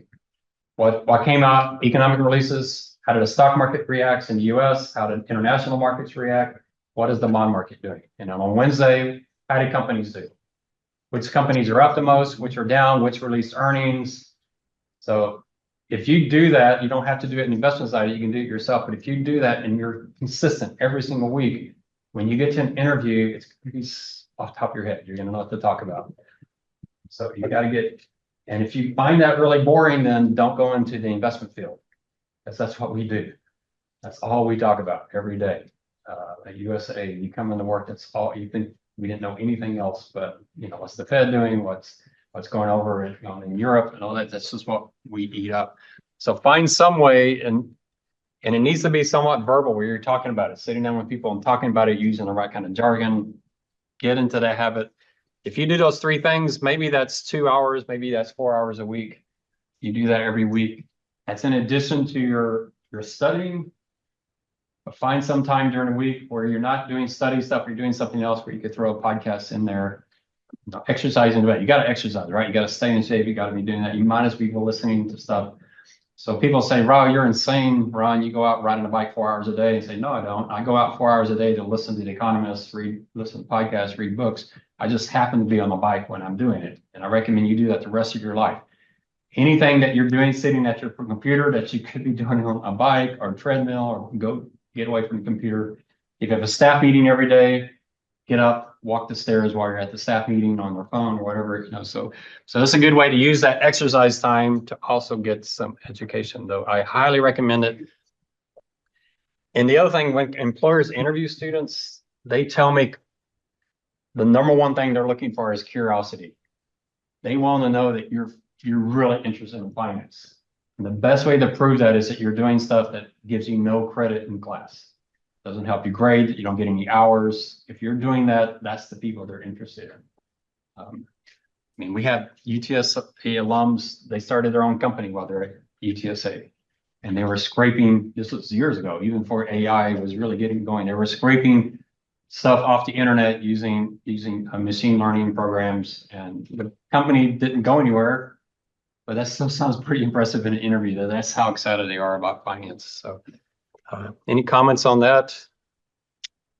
It is absolutely process. Bill Gates.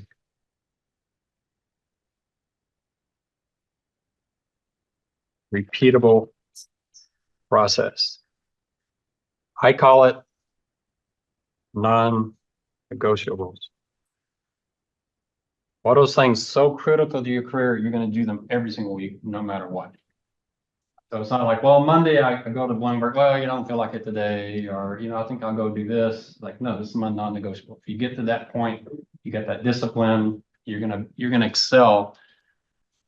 This kind of thing doesn't put you in the top 50%. If you do this kind of stuff, it puts you in the top 10% of interviewers, because very few undergraduate students are doing this. All right. One last thing I want to talk about, 2 last things, is note-taking and cell phones. So this will be my last soapboxes. So if you're in class, have something to take notes with, right? I'll have nightmares. I I get distracted when I see a student sitting there with nothing in front of them. So even though even if you're convinced I'll never say anything intelligent this entire semester, at least pretend like I might have something to take minutes. Do that in all your classes. Let your professors think, I'm engaged and I'm doing this. So that's important. On cell phones, my business finance class reviews last semester, a few of them said sometimes it's a lecture is kind of tedious, it's kind of depressing or whatever it is, getting get bored. And they're absolutely right. Every time I look up and see a student on their cell phone, my first thought is I'm quitting. I'm never teaching again. I'm gonna go tell Dr. Baynot I'm quitting because it so depresses me. And then I'm completely distracted the entire rest of the class. So if you get on your cell phone, I know there's probably at least 5, 10, 15, 20 smartphone zombies in here. Are any of y'all smartphone zombies? Has the smartphone captured your brain and you'll never be able to come to life again? If that's the case, you're done for. Finance won't work for you. If you are a cell phone zombie, I would highly recommend you put on airplane mode and put it away. They've done studies, not just the distraction of a cell phone. They've done studies that if someone has a cell phone and it's face down in front of them, it still distracts them, even if nothing's going on. So you actually have to turn it off, put it away, so your brain kind of something. Now we blame your generation, right, as being the smartphones zombies. But I spoke at a conference, at a Bloomberg conference a few years ago, and one of the women came in. She was a professor, and we're talking about how much we hated cell phones in class, and she's like, "Yeah, it's the worst. We hate it." She was the last speaker. I was like the fifth speaker. Guess what she did that entire conference? The entire conference. You could have super glued it to her forehead. That's all she did was look on her cell phone the entire time. She was so rude. Other people, if they're speaking, she's on her phone. She goes out. She's a professor. It's not like she's a heart transplant person that she needs to be on her phone every 3 seconds. The rest of the crowd was very polite, sitting there without their phones, but she was distracting. And then she got up and did her presentation. I almost felt like I had my phone turned off, and then I was tempted to take it out and just start texting through her whole presentation because it's just so distracting. So if you do that, I don't know what I'll do. I used to be picky about that, but I've kind of given up. I will say it will destroy your career. If you don't believe me, do his TED Talk. Cam Newport, do any of y'all know him? You'll probably find it out there.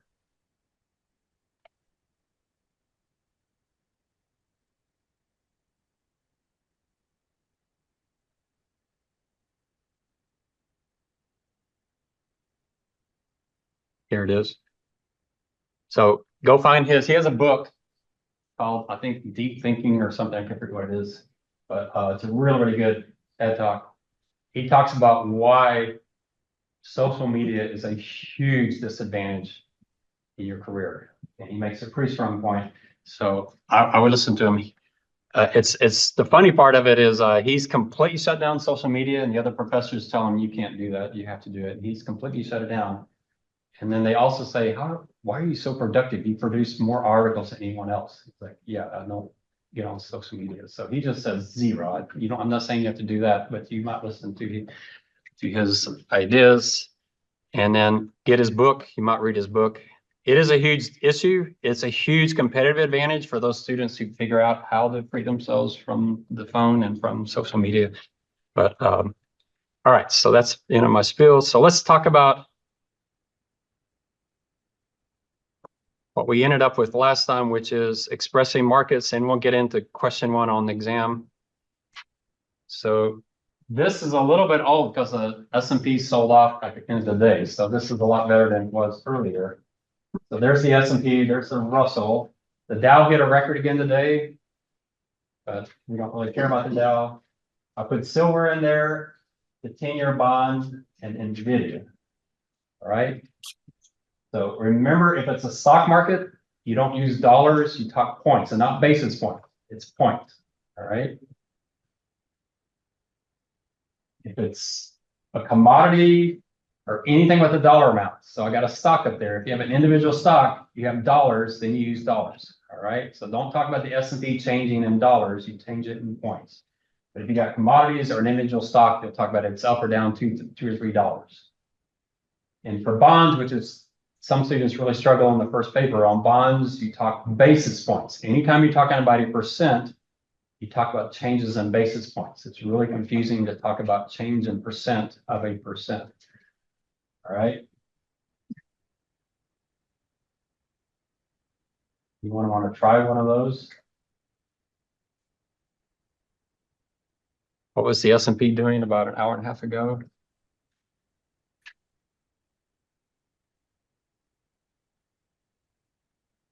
You all see it back in the back?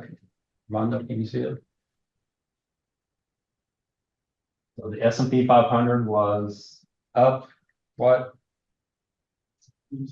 37 points or 0.67% to close at 56.29. Why do we get the closing? Really what we're after with the closing, and you can even add this into your paper. What's really interesting, a lot of people, how far off are we from the peak? What was the highest the S&P? So the Dow is above its peak. So as long as it has a positive return, it's hitting a record every single day. The Russell 2000 is still very far from its max. It hit a max several years ago, so it just hasn't done as well. Anybody remember that Russell 2000? What is that? It's small companies. Russell 2000, Frank Russell, I think he's still up in Seattle as a fund manager, but he also makes money off this index. So the Russell is up 32 points or 1.48% to close at 22.21. Now the Russell, you may not get the closing on the Russell because people don't know that. People know the Dow and they know the S&P 5600. So we kind of know those numbers, but I would give it anyway. Just put it in there. Now silver, what is silver up? Is that 33 points? 33 cents. Silver's up 33 cents or 1.1%. Here the closing is a little tricky. This is where it gets really tough. When you talk about commodities, it's really hard to know. Like if I had gold, if you look at gold on Yahoo Finance and then you go to Bloomberg and you look up gold, you have two different numbers because there's the spot price and there's the futures price. And so it's really confusing which you're looking at. So it's just a challenge of any kind of commodities. Sometimes they quote the futures price, sometimes they quote the spot price. I believe they're actually quoting futures prices on Yahoo Finance, but you've got to be careful on that. What about NVIDIA? NVIDIA is down what? 5.7 points. All right, so this is NVIDIA, so that's actually dollars. So when you do paper two, you'll say NVIDIA is down $5.70. That's actually dollars. So the indices are the only ones you stick with points. So down 4.54%. So they reported earnings yesterday. They beat on earnings, they beat on revenue. Stock price should be up. But when a stock price is up 160%, you don't beat, you have to really beat. Because that's what we call pricing to perfection. When you've been doing extremely well, they're just expecting you to keep doing, just beating everything by a mile. And they did pretty well. Their numbers look great, but not as great. I love one article. I wish I'd taken a picture of it, but it was in Yahoo Finance. It said, if it was NVIDIA, it wasn't NVIDIA, but if NVIDIA, they would say, NVIDIA stock is down today because they beat on earnings, but not by, they beat expected earnings, but not by as much as expected. And so what does that even mean? It just tells you there's expected numbers and then there's the real expected numbers, what we call the kind of whisper numbers. So yeah, they beat the official numbers the market was expecting, but not by as much as the market was expecting, which just seems confusing. So, all right, now the hardest one, 10-year bond. So 10-year bond is what? 2.2, that's right, 2.2 what? Basis points. What do you do with the 0.57%? Nothing, you never use that number. And so you would start off with bond prices, are they up or down? Down. Are they down a lot or a little? A little, right? We said 6.57 is a big day, 2.2 is not a big day. So bond prices are down slightly as the 10-year treasury yield rose 2.2 basis points to close at 3.86%. Right? Let's get some practice with it. So let's just get a sense of what is a big number. So I'm going to go in with interest rates first. I'm going to type H15 and I'm going to download 10-year treasuries or download interest rates.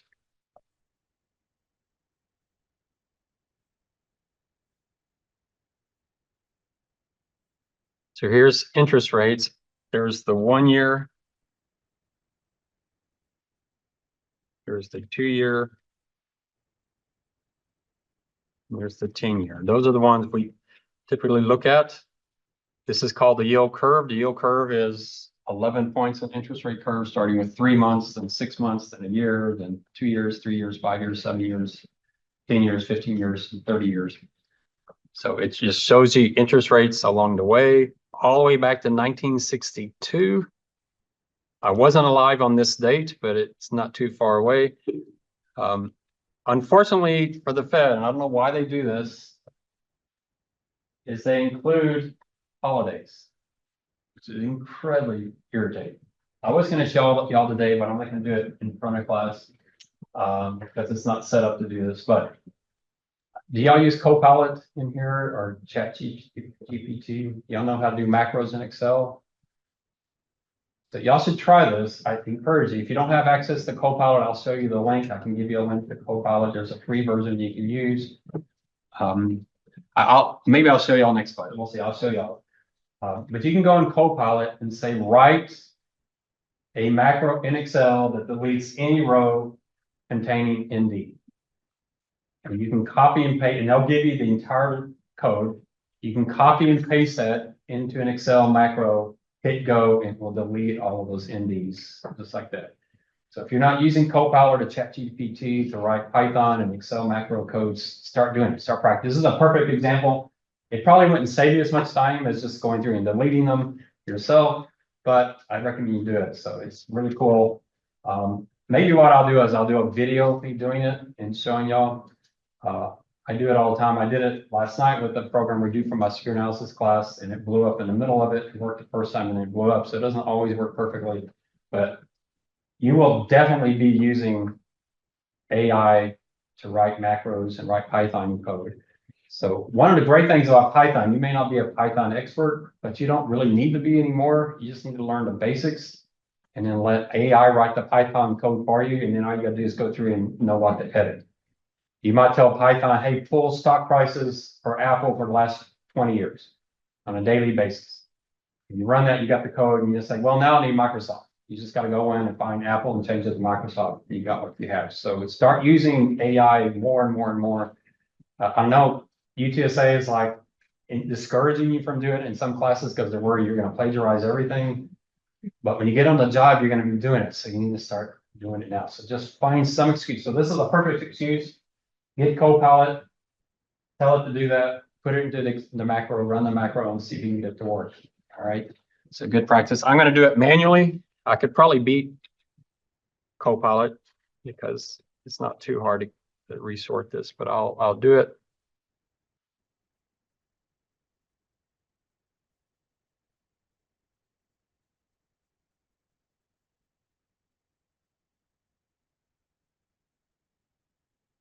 Let's go down and get rid of all these NDs.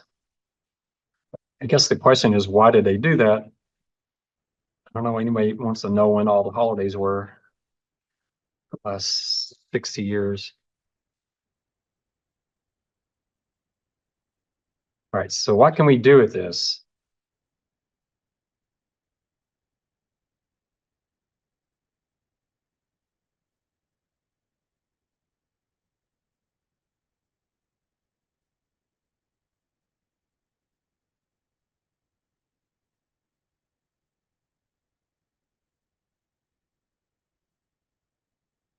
Well, first of all, I'm gonna get rid of everything but the 1 year, 2 year, and 10 year.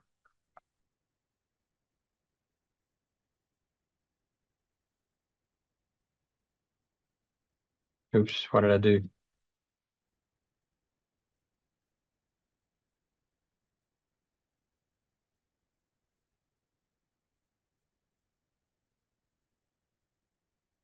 So I'm going to start with the 10-year. So back in 1962, the 10-year was 4.06. But the next day, what did it do? Yields did what? About 3 basis points. Brought 3 basis points. So I'm going to do equal that minus that times 100. So minus 3 basis points. So let's look at this. So let's take the standard deviation.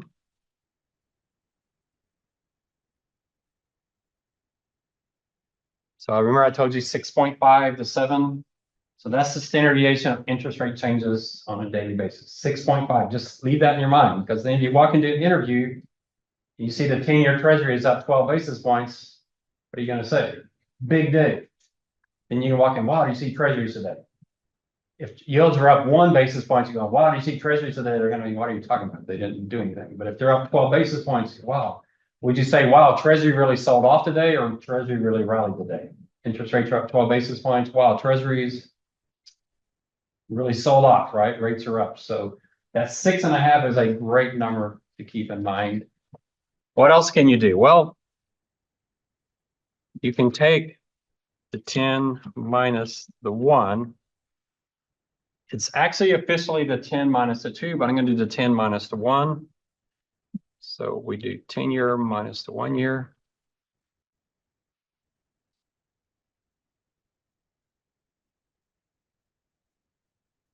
We're going to do the average.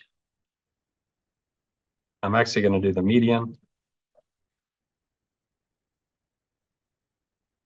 So the median is 89 basis points. What that means is the 10-year is usually 0.89 higher than the 2-year, the 1-year. So with the 1 year is 4%, the 10-year should be 4.89%. That's the norm. All right, so we can call this normal. Let's take the 10th percentile.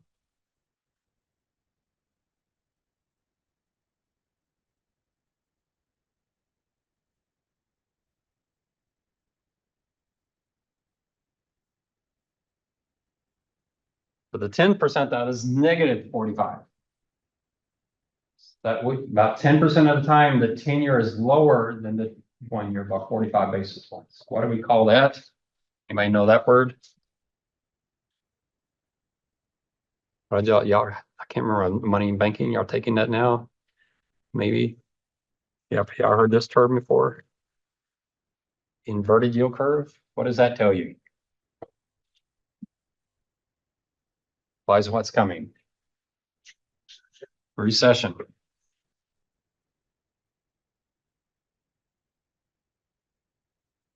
Where are we today?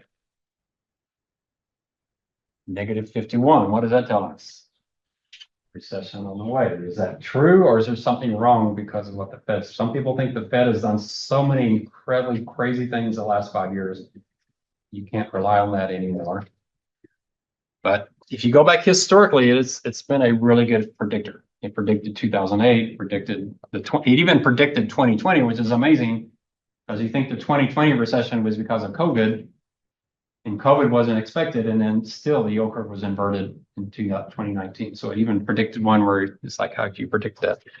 Let's try the 0.9%. So 254 basis points. What do we call that? Anybody know the word for that? We use the word steep. What does that imply? Growing economy, inflation coming. Why? Because if short-term rates are low, long-term rates are high. The short-term rates are low because the Fed hasn't done anything yet. The long-term rates are high because they think the Fed's going to do something. And so they're expecting Fed to raise rates. So the short end will come up, the long end's already there. The short end just waits for the Fed. The long end anticipates the Fed. A lot of people think the short end, the Fed funds rate are, kind of three-month T-bills. All the 10-year bond is like 10 years worth of those 3-month T-bills. And so it's just a prediction of where interest rates are going. So the yield curve is really steep. That can be strong economy, but it could also imply there's some inflation. It probably means such a strong, and usually when you see a steep yield curve, you're expecting the Fed to do something. When have we had steep yield curves? You don't have to go back too far to see some pretty steep yield curves. Well, look at these negative yield curves. So in 2023, we had a negative 130 or so. In 2023, the bond market was telling us we were going to have a recession this year. And then you saw that huge rally in stocks in December. It's because the market said, you know what, the economy is actually doing pretty well. It's not that bad. So, you had a pretty negatively sloped yield curve back then. And then you can see it's in 2021, you can see how steep it was then. Part of that's the Fed cut rates so much that the short end was just practically zero, right? What were your savings accounts paying you in 2021? Practically zero, right? It's almost nothing. I actually sorted long treasuries in 2020 because interest rates got so low. It's like, how much lower can they go? They got to go up and I'll make money on the short. So if you actually graph this, you can get a little bit of a picture.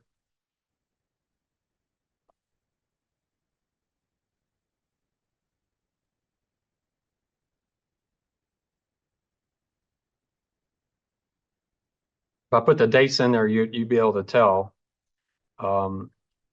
These are, you can predict recessions. I wish I had put the dates in here. Maybe I can do it real quick. Just a second.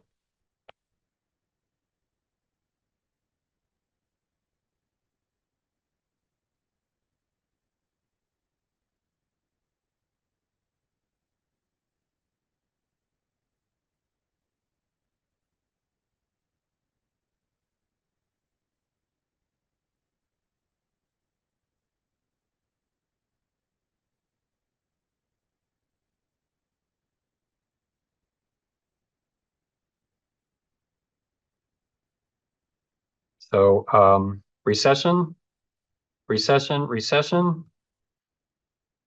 recession, recession, recession, recession. So how often has the yield curve gotten it right? One thing we can say is we've never had a recession without an inverted yield curve. We have had some inverted yield curves, but we didn't get a recession. That may be where we are right now. If you look at this current one, how does it look versus previous ones? If this predicted a recession, this predicted a recession, this predicted a recession, what should have this done? That should have been a recession, right? That stands out, doesn't it? The 70s were kind of crazy because of high oil prices and all of that. But that's a pretty inverted yield curve.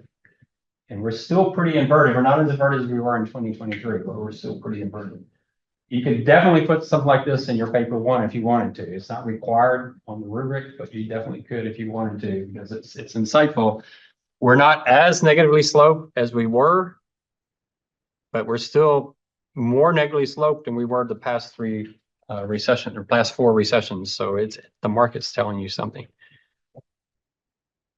The official, though, is the 10 versus the 2. Why do I use the 1 year treasury? But because the 1 year treasury goes back to 1962. The 2 year doesn't go back that far. So I like to use the 1 and the 2 both. But so you can do a lot of analysis and just dumping the data in. So the Federal Reserve is a great source. Let me show you some tricks that are really, really incredible. What if you need inflation? Because you might need inflation on paper one. How do you do it? Here's how I do it. Fred CPI. What is Fred? Who is Fred? So that's the Federal Reserve of St. Louis. So just do Fred. They used to have an add-in for Excel, but I wouldn't recommend that. It's a lot of work. But it's Fred CPI and hit enter.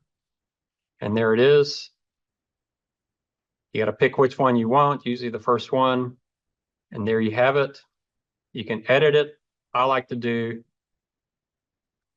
percentage change from a year ago. And you download it. And you now have inflation numbers back to 1948 on a monthly basis. Now, when I went to college in 1985, how long would what I just did, how long would it have taken me? There's no Excel. We had mini computers, but you had to use punch cards. That would have taken me a few months, wouldn't it? I just did it in a few seconds. So you're much more productive, but you're not going to be productive if you don't know where the data is. So Fred is a great resource. One number we'll talk about that I think is really, really important is productivity.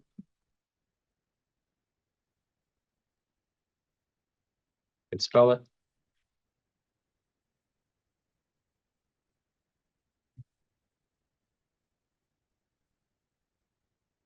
And here they're doing output per hour for all workers, later productivity. I like to do, well, actually this number works just the way it is. Well, so notice when you look at this is how horrible productivity has been the last 10 years, 20 years. In US and UK especially really struggling. So what is productivity? It's an important number for paper ones. So the way they calculate productivity is they look at the growth in the economy without inflation, so real GDP growth.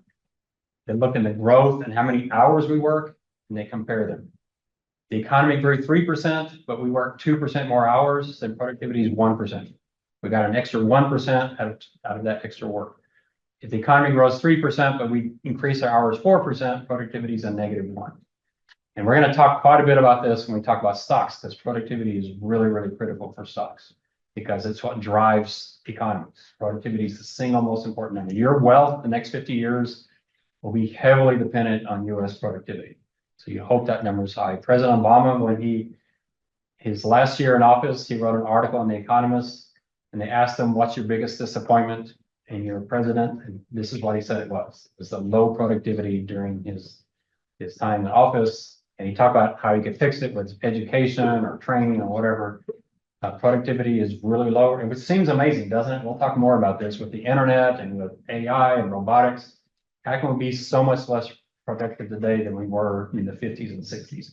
So productivity, but just right there, you see how quickly I got those numbers. You can dump that to Excel. You can do all kinds of stuff with that. All right. So Fred, remember Fred? Fred's your friend. You can get all kinds of stuff in there. You can see they have other, I mean, they have several different choices. So, you can do real GDP.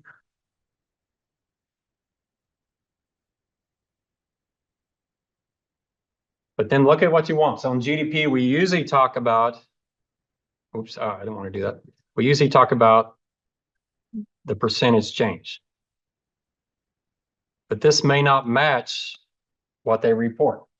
So they don't report the percentage change from last year. They take the current quarter's change and they annualize it, which I think is a really strange number. So I don't really like the number they use. And if you go back to COVID, you can't even see COVID. If you go back to COVID, when they reported COVID, they took that one quarter when everybody went home and didn't work, and then they annualized it. They had like a -30%. But that wasn't a percentage change per year. That was just that one quarter annualized. And then when the next quarter, when everything came back, they annualized that and they got like positive 40% or something crazy. So I actually prefer this year-over-year change, but you have to look at it and see what graph you get. If you do the Bloomberg market concepts and look at GDP, COVID takes that line off the page. You can't see the other lines because everything else looks like zero. But if you do the year-over-year change, you get a much better looking chart. Sometimes what I do is I dump this data in and I do like a 5-year average. Let's spread it out a little bit more. So there's all kinds of things you can do, but you can download it to Excel and you can do all kinds of things with these charts. I would recommend you do it in paper one, just so you start getting practice using this data. The data is out there, it's free, but probably 80% of college students don't know where that data is. The only thing they work with is whatever the professor gives them. You got to start getting your own data and it's all out there. You might read an article that talks about the JOLTS report, or boy, I can't think of all these articles you might hear, the Phillips curve, maybe something comes up.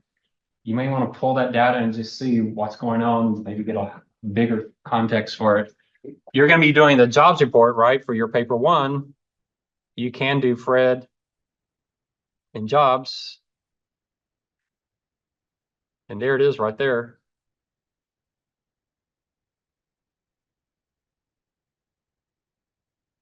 And you can do change.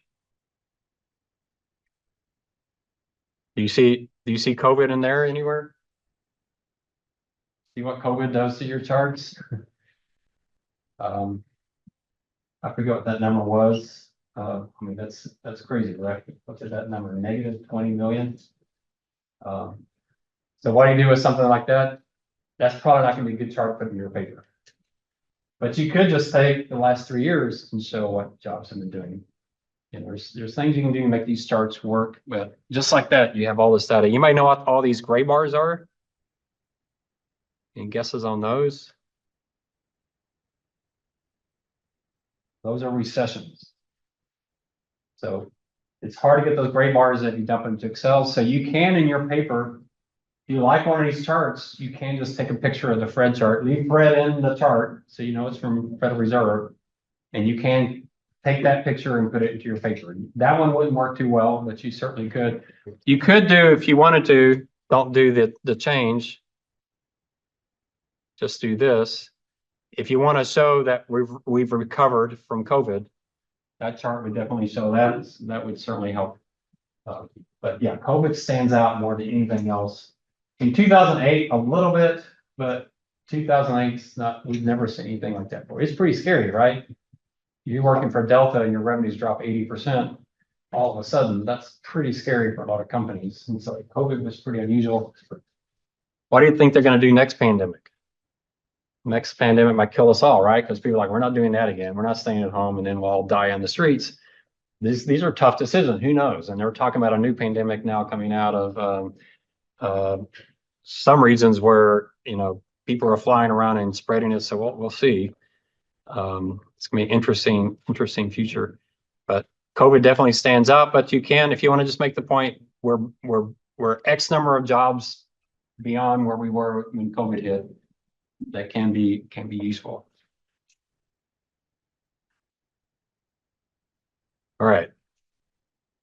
One other thing I like, and I really recommend you go try this. I've had some students use this at work and their boss had no idea this existed. But FinViz, see if at the top, they have this chart on a daily basis where they have the entire S&P 500. These are the 500 stocks. And they just have a picture of each stock. The size of the box is the size of the company. So what's the largest company today? Apple. Yeah, today it's Apple. It was Microsoft just a short time ago. It was NVIDIA for like 4 days. So Apple, Microsoft, and NVIDIA fighting each other. Right now, NVIDIA is about to pass Microsoft. Microsoft was the biggest for the overwhelming majority of this year. And just recently, Apple had really shot up above and Microsoft's come back down. And now NVIDIA is coming back. NVIDIA was biggest for just a few days. So you can look at that. You can see Tesla was having a great day today at 2.79%. The color tells you how much. So we see NVIDIA is a big one, right? NVIDIA is down 4.7%. Target was up a bunch, and now today they're down quite a bit. And you can also switch the dates. So here I just said the last 12 months. What color stands out to you? Pretty green, isn't it? If I did this March 2009, it looked pretty red. So it's a really good chart. And just look at the Magnificent Seven: Microsoft, Apple, Google, NVIDIA. There's massive. Why is Lilly up so much? You may know. Eli Lilly, what do they produce? I can't remember the name of the drug. What's the drug they're producing? So like the Yeah, whatever the weight loss drug is, that's their thing, right? That's huge. What about Tesla? Why are they down so much? Having trouble producing cars. China's becoming a pretty good competitor, but also what's happening? Electronic vehicle sales just are not taking off. People aren't buying them. I don't even believe in. I have a hybrid, plug-in hybrid. I think it's a far better car. I haven't bought gas. I buy gas maybe once a year, but I have a gas engine and I have electric. To me, it makes a lot more sense. I'm a lot cheaper than a Tesla. My students tell me it's not nearly as cool, but I'm 61 years old. I'm not gonna be cool again the rest of my life. I love my plug-in hybrid. It's cheaper, saves me about $50 a month, and I never buy gasoline. I don't know why plug-in hybrids haven't taken over versus EVs. Any of y'all have an EV? Are your parents or relatives? Yeah, it's just the post about traveling across the country. My car gets 500 miles per gallon gasoline. I can drive normally. I don't have to go plug in somewhere, but we'll see if EVs really take off or not. You see some others, UPS, why are they down so much? Why is Pfizer down so much? But it's interesting, but it's a really good chart. And there's times where this chart can be really, you could put this chart in your paper one. It might work if you're trying to make a point about the Magnificent Seven really driving markets. You could do this for the last week, or maybe, or the day of the report comes out, which stocks are really moving a bunch. Don't put it in your paper, it doesn't tell you anything. There's nothing there, you're looking at it because it's a lot of detail. If you show a chart like this, I may be trying to show, really it's those Magnificent Sevens that are driving the markets. You can just see it. We include Tesla in the Magnificent Seven, so they're kind of the exception, but the other ones are definitely driving markets. I don't know where is Netflix in here? Probably over here somewhere. I don't see, there's Amazon, they're one of the ones. Oh, Meta, I forgot about Meta. Meta, I actually put a big position on Meta. When Meta fell down to 90 bucks, I was like, that's crazy. They're worth more than 90 bucks. It went up to 180. I was like, man, I'm so smart. So I sold, and now they're up to another 100 and something percent. So I sold way too early, but it's like, wow, that's a cheap stock. But they're up 70 something percent more than just recovering. They're probably up the most of all of them, of all of those. But anybody see It's under Meta.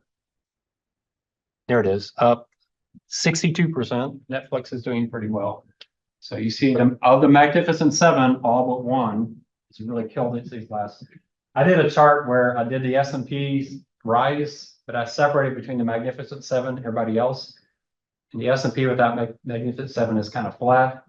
And then all of the rise is the seven. So you can do charts, get creative in how you show stuff.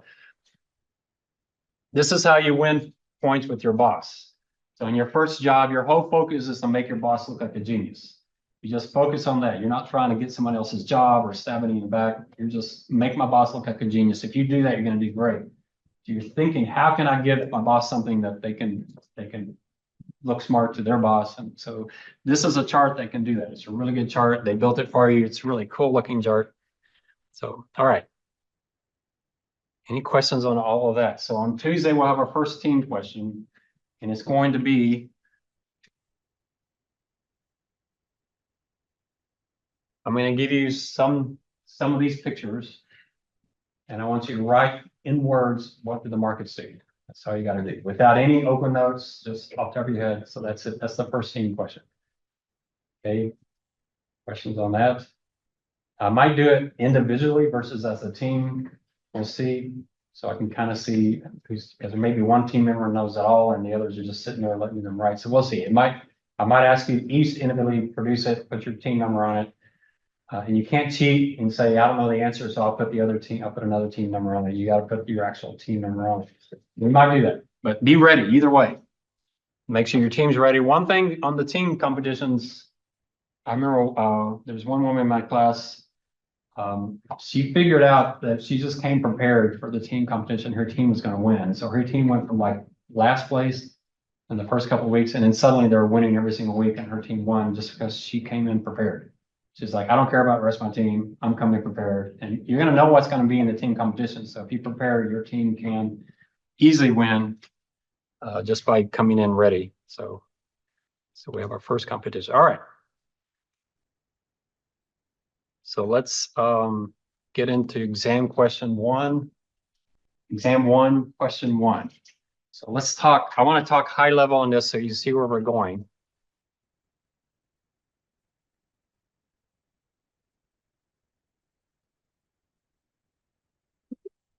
So the way you see this in an interview, so there's about 4 interview questions you get a lot. One of them is this question: if I had a relative die and I inherit $500,000, how would you advise me? How would you advise me to invest that money? That's essentially this question, right? So that's one of the 4 most popular ones. USAA was asking that question, so we're going to answer it. It starts off with define portfolio. We're going to do that first. That's pretty easy. You can't just copy my notes on exam one. If you do, you'll get no points whatsoever. So on the definition, you have to use your own words. That's the toughest one to come with your own words because it is pretty straightforward. The rest of it, you can use your own words, but we'll talk a definition there. And then you're going to So you start with the client, okay, what you want to do. So you have 500,000 bucks. So what you want to do is build a portfolio. A portfolio is, and you give that definition. So let me help you by asking you 3 questions.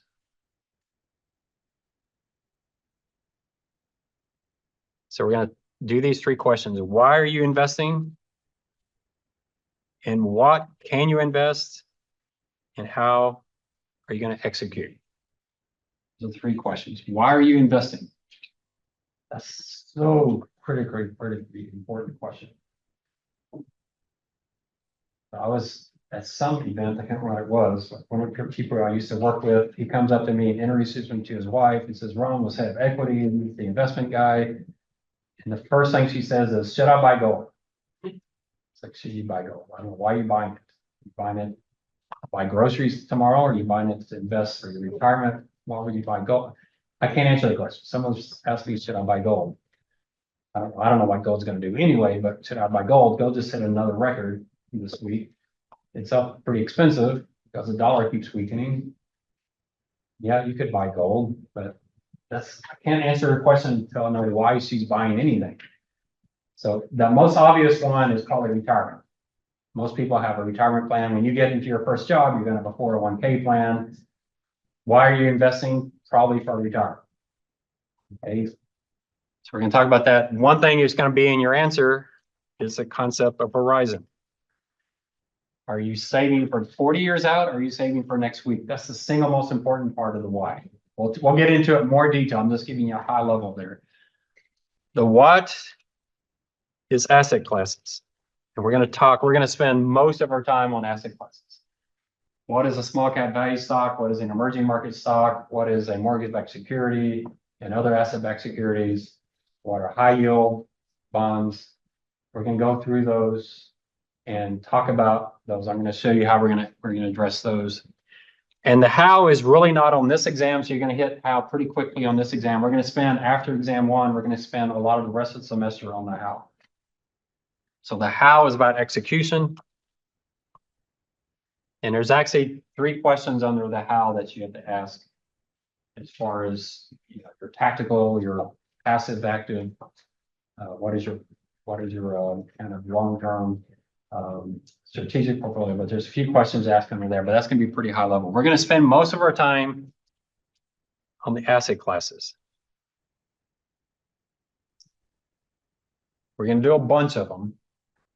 They're going to be in 4 big categories, and you'll see the 4 big categories. But what we're going to do on each one is you're going to be using this model, define. I don't know why Bill Gates is doing this to me.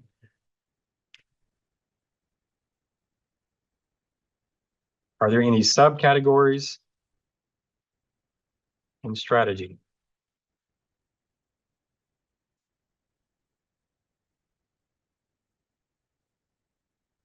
So all the way throughout, you're going to be doing that. How do you define it? So don't write this down yet, but we're going to get into it. So the first one we're going to do is on bonds. We're going to talk about duration. What is duration? So you'll define that. What is duration? Are there subcategories? Yeah, in finance, investment, we talk about short-term bonds, intermediate-term bonds, and long-term bonds. Okay, what's my strategy? If I expect interest rates to fall, I want to go longer duration. If I expect interest rates to rise, I want to go shorter duration. That's going to be your model out of all those asset classes. When do I want value stocks? Well, if I expect a strong economy and interest rates to rise, I want value stocks. When do I want growth stocks? Weaker economies when interest rates fall. Or why? So, okay, so you're going to have that understanding. That's going to build your strategy. All right, so different assets do different things. If you expect a recession next year, what are you going to do with your stock portfolio, do you think? Are you going to increase your stock allocation or reduce it? Expect a recession. Reduce it. Some of it's pretty obvious, isn't it? You don't want stocks if you expect a recession. So some of it's pretty obvious. So right now the Fed's cutting rates, that somewhat implies interest rates are falling. I've been strict, I was negative duration in 2020. I've been lengthening out duration here recently. So I've been getting big gains in my bond portfolio as interest rates have been falling. That's the kind of strategy. Now, could I be wrong? Could I expect rates to fall and actually rise? Yeah, that's when you mess up and you lose money. But you have a strategy, all right? So that's where we're going for the next several weeks in this class, is to flesh this out. And that's going to be your answer to exam one, question one, but in your own words. So what I recommend you do is you start writing the question, your answer now. So the best way to do this is take handwritten notes, go home and read your notes. And then off the top of your head, without looking at your notes, write each section as you come to them. That's the best way to put it into your own words. Don't copy and paste the notes. That's the worst. If you do that, I've had some students do that and get almost no credit whatsoever because I'm just reading my own notes. I don't need to see my words. I already know what I know. I want to know what you know. So put it in your own words. So write notes, maybe recopy your notes, maybe type your notes, read it, read the class notes, and then shut everything down and off the top of your head, write each section as we go. Does that make sense to everyone? Is that doable? That will ensure that it's in your own words. Then what you can do is each week, as we get further through this template, find someone in the class, maybe your team or partner, and sit down and read your answer today to that other person and start challenging each other. Oh, you forgot to talk about this. Forgot to mention what happens when this happens. Okay. So that's what I recommend. If you do that, you'll probably be in great shape for the exam and have your entire answer ready even before exam time. Question 2 on the exam is all about that. That one we'll take in class. And I'm going to give you an economic scenario, and you're going to tell me what your strategy should be. I expect rates to fall. Do I expect inflation to be higher? Do I expect more volatility of interest rates? Do I expect recession? Do I expect the dollar to strengthen or weakening? We're going to look through all of that. So the nice thing about the second question is you don't have to learn anything new. It all comes out of the strategy part. And I'm going to give you a template on that as well. So if you know where we're going, you can do much better class notes as we go. All right. Questions on that? Just on process. Let's see how y'all do as far as keeping ahead of the curve here. So definition of a portfolio is pretty straightforward. It's a collection of assets held for some future purpose. The cash in your wallet to go buy groceries is not a portfolio. You're doing that right now. You're spending it right now. So it's a collection of assets for some future purpose. Retirement, your education, you're going to buy a house, you want to leave it to your heirs. Why are you building this portfolio? It has to have a future purpose. We'd much rather spend money today. It's a lot more fun, but we know if we spend it all today, we're going to be in a lot of trouble in the future. So we're instead of spending today, we're going to set it aside. And what is that purpose? What are we setting it aside for? I know a lot of people saving money and they don't know why they're saving money. Yeah, I have a purpose and a why. Now, why did I say assets? Why didn't I say securities? What's the difference between an asset and a security? So what is a stock? Is that an asset? Yeah. Is it a security? Yes. What about your house that you live in? Is that an asset? Is it a security? No. So security is what? It's tradable in some public market. It's much more liquid. It's tradable, and you usually have a daily price, although bonds are not as liquid as stocks, but you usually have a daily price. So that's the security. Your portfolio can include non-securities. We're going to talk about commodities and real estate, infrastructure. There are assets that are really good assets that are not securities. So we're broadening out to assets. Now, is your house that you live in really an asset for your portfolio? It's a horrible asset because you got one asset on one block. How many would you put all your portfolio in one stock? Does that make sense? So why do most Americans have their largest asset is all in one asset, one house, in one city that could have a recession or whatever? You know, you live in Detroit or Chicago and you're struggling, and you have a house there, your house price could drop. But so houses is not the best asset out there. But at the same time, my mom just sold her house in Austin, and that is 100% of her retirement, and she's got plenty. She was just lucky she sold her house a couple years ago in Austin at the top of the market. So it worked out for her, but that was luck. You don't want luck. So we'll talk about different assets. I have strong disagreements with Dave Ramsey, but so if he's not here, we can have a debate. I'd love to debate him. But let's say you have a lot of debt. And you have a lot of cash. Should you put the cash into your portfolio or should you pay off the debt? What would you think? Depends. All right, depends on what. Get a arbitrage your money. Well, arbitrage would mean no risk, so that's you're getting to the point of risk. Let's say your mortgage is a 2% mortgage. What should you do? Keep the mortgage and go buy a 4% treasury. That's an arbitrage, right? You're paying 2%, you're making 4%. How risky is the treasury? Pretty low risk. You know you're gonna make 4%. What if your interest rate you're paying in credit card is 18%? What should you do? Pay it off. What is a mortgage? What is a credit card? Think of it as a negative asset, but risk-free. It's a risk-free asset. If you pay off that credit card, how much did you make? You made 18%, risk-free. Where else can you make 18% without any risk? Today's market, nowhere. So yeah, I agree. It's if the rate is higher than what you can get risk-free, you should just pay off the debt. Now, some people say, well, my mortgage is 6%. I think I can make 8% in the bond market and the stock market. The problem is paying off your mortgage is risk-free. You know you're making 6%. Do you know you're gonna make 8% in the stock market? You don't. So it is not, then it's not arbitrage. Because then you got something really risky that makes 8%, but something that's no risk at all that gives you 6%. That's not arbitrage. You're actually really taking a big gamble. So usually I just say, hey, what is your debt rate? If it's higher than what you can get risk-free, you probably should just pay that off because that's the best risk-free investment you can make. So you can broaden this out even negative assets. If you have debt, it may be better to pay off the debt than to build a portfolio. So this depends. So you got to think fully through these questions. Any comments, questions on investment portfolio? Do y'all have investment portfolios? Or are you all for college students? I had a P1000 when I graduated from UT Austin because I lived at home. And you might want to guess what tuition at UT Austin was when I went per hour. What are y'all paying per hour? You don't know? Is it over $100? Really? Wait, I don't know. My tuition was $4 an hour. And books, if I booked books for 18 hours of classes, it was never over $100. If I hit $100, I was like, my word, I can't believe book prices. That's for all of the books, not each. So yeah, college was cheap back there. I lived at home. I was working part-time. So yeah, I graduated with a lot of money. Look, I do not understand people with $200,000 in student loan because there's not education anywhere on the planet that's worth $200,000.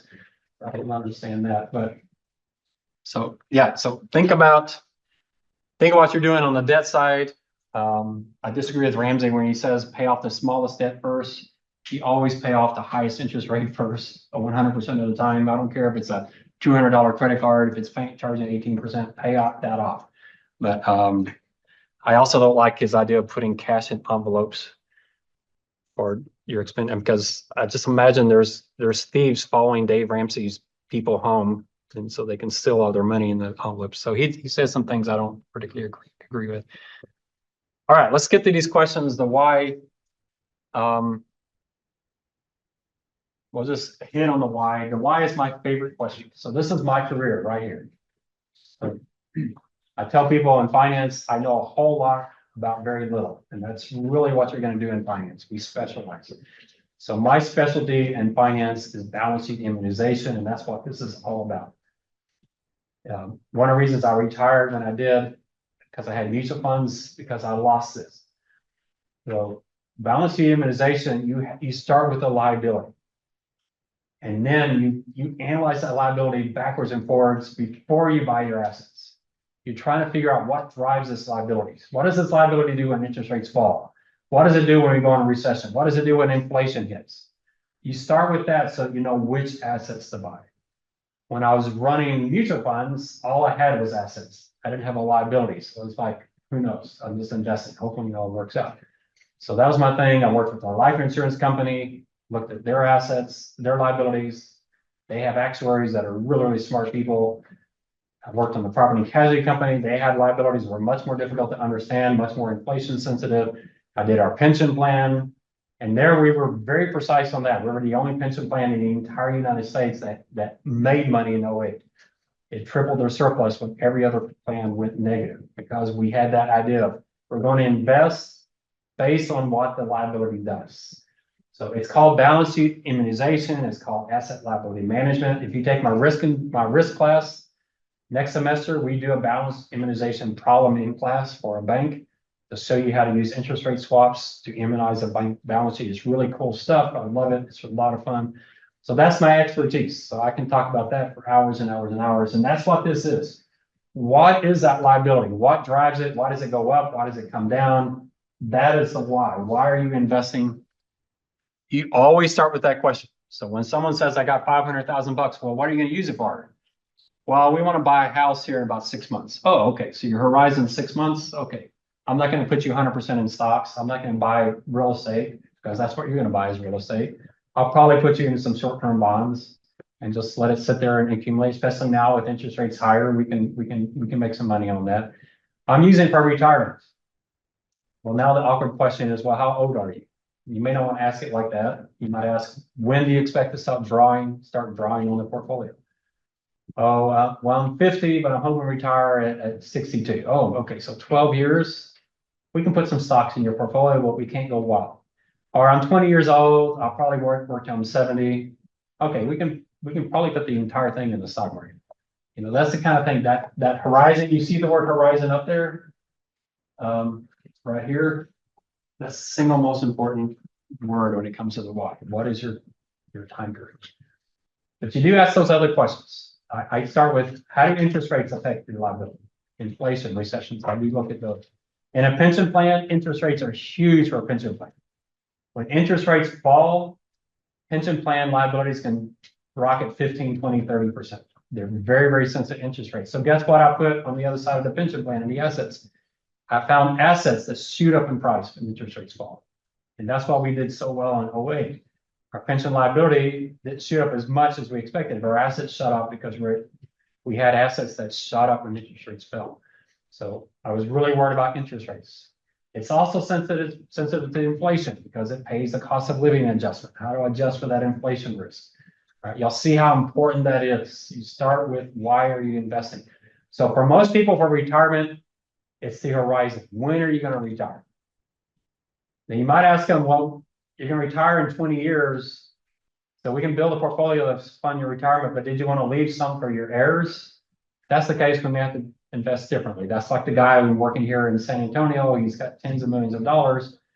He doesn't need that for his retirement. He needs some of it, but he wants to leave a lot of it for his sons. So then we're saying, well, your horizon is really much longer than that because your sons are much younger. So you really get into depth of exactly what that liability is driving that liability. It's really a fun part of finance. I think it's the best part of finance.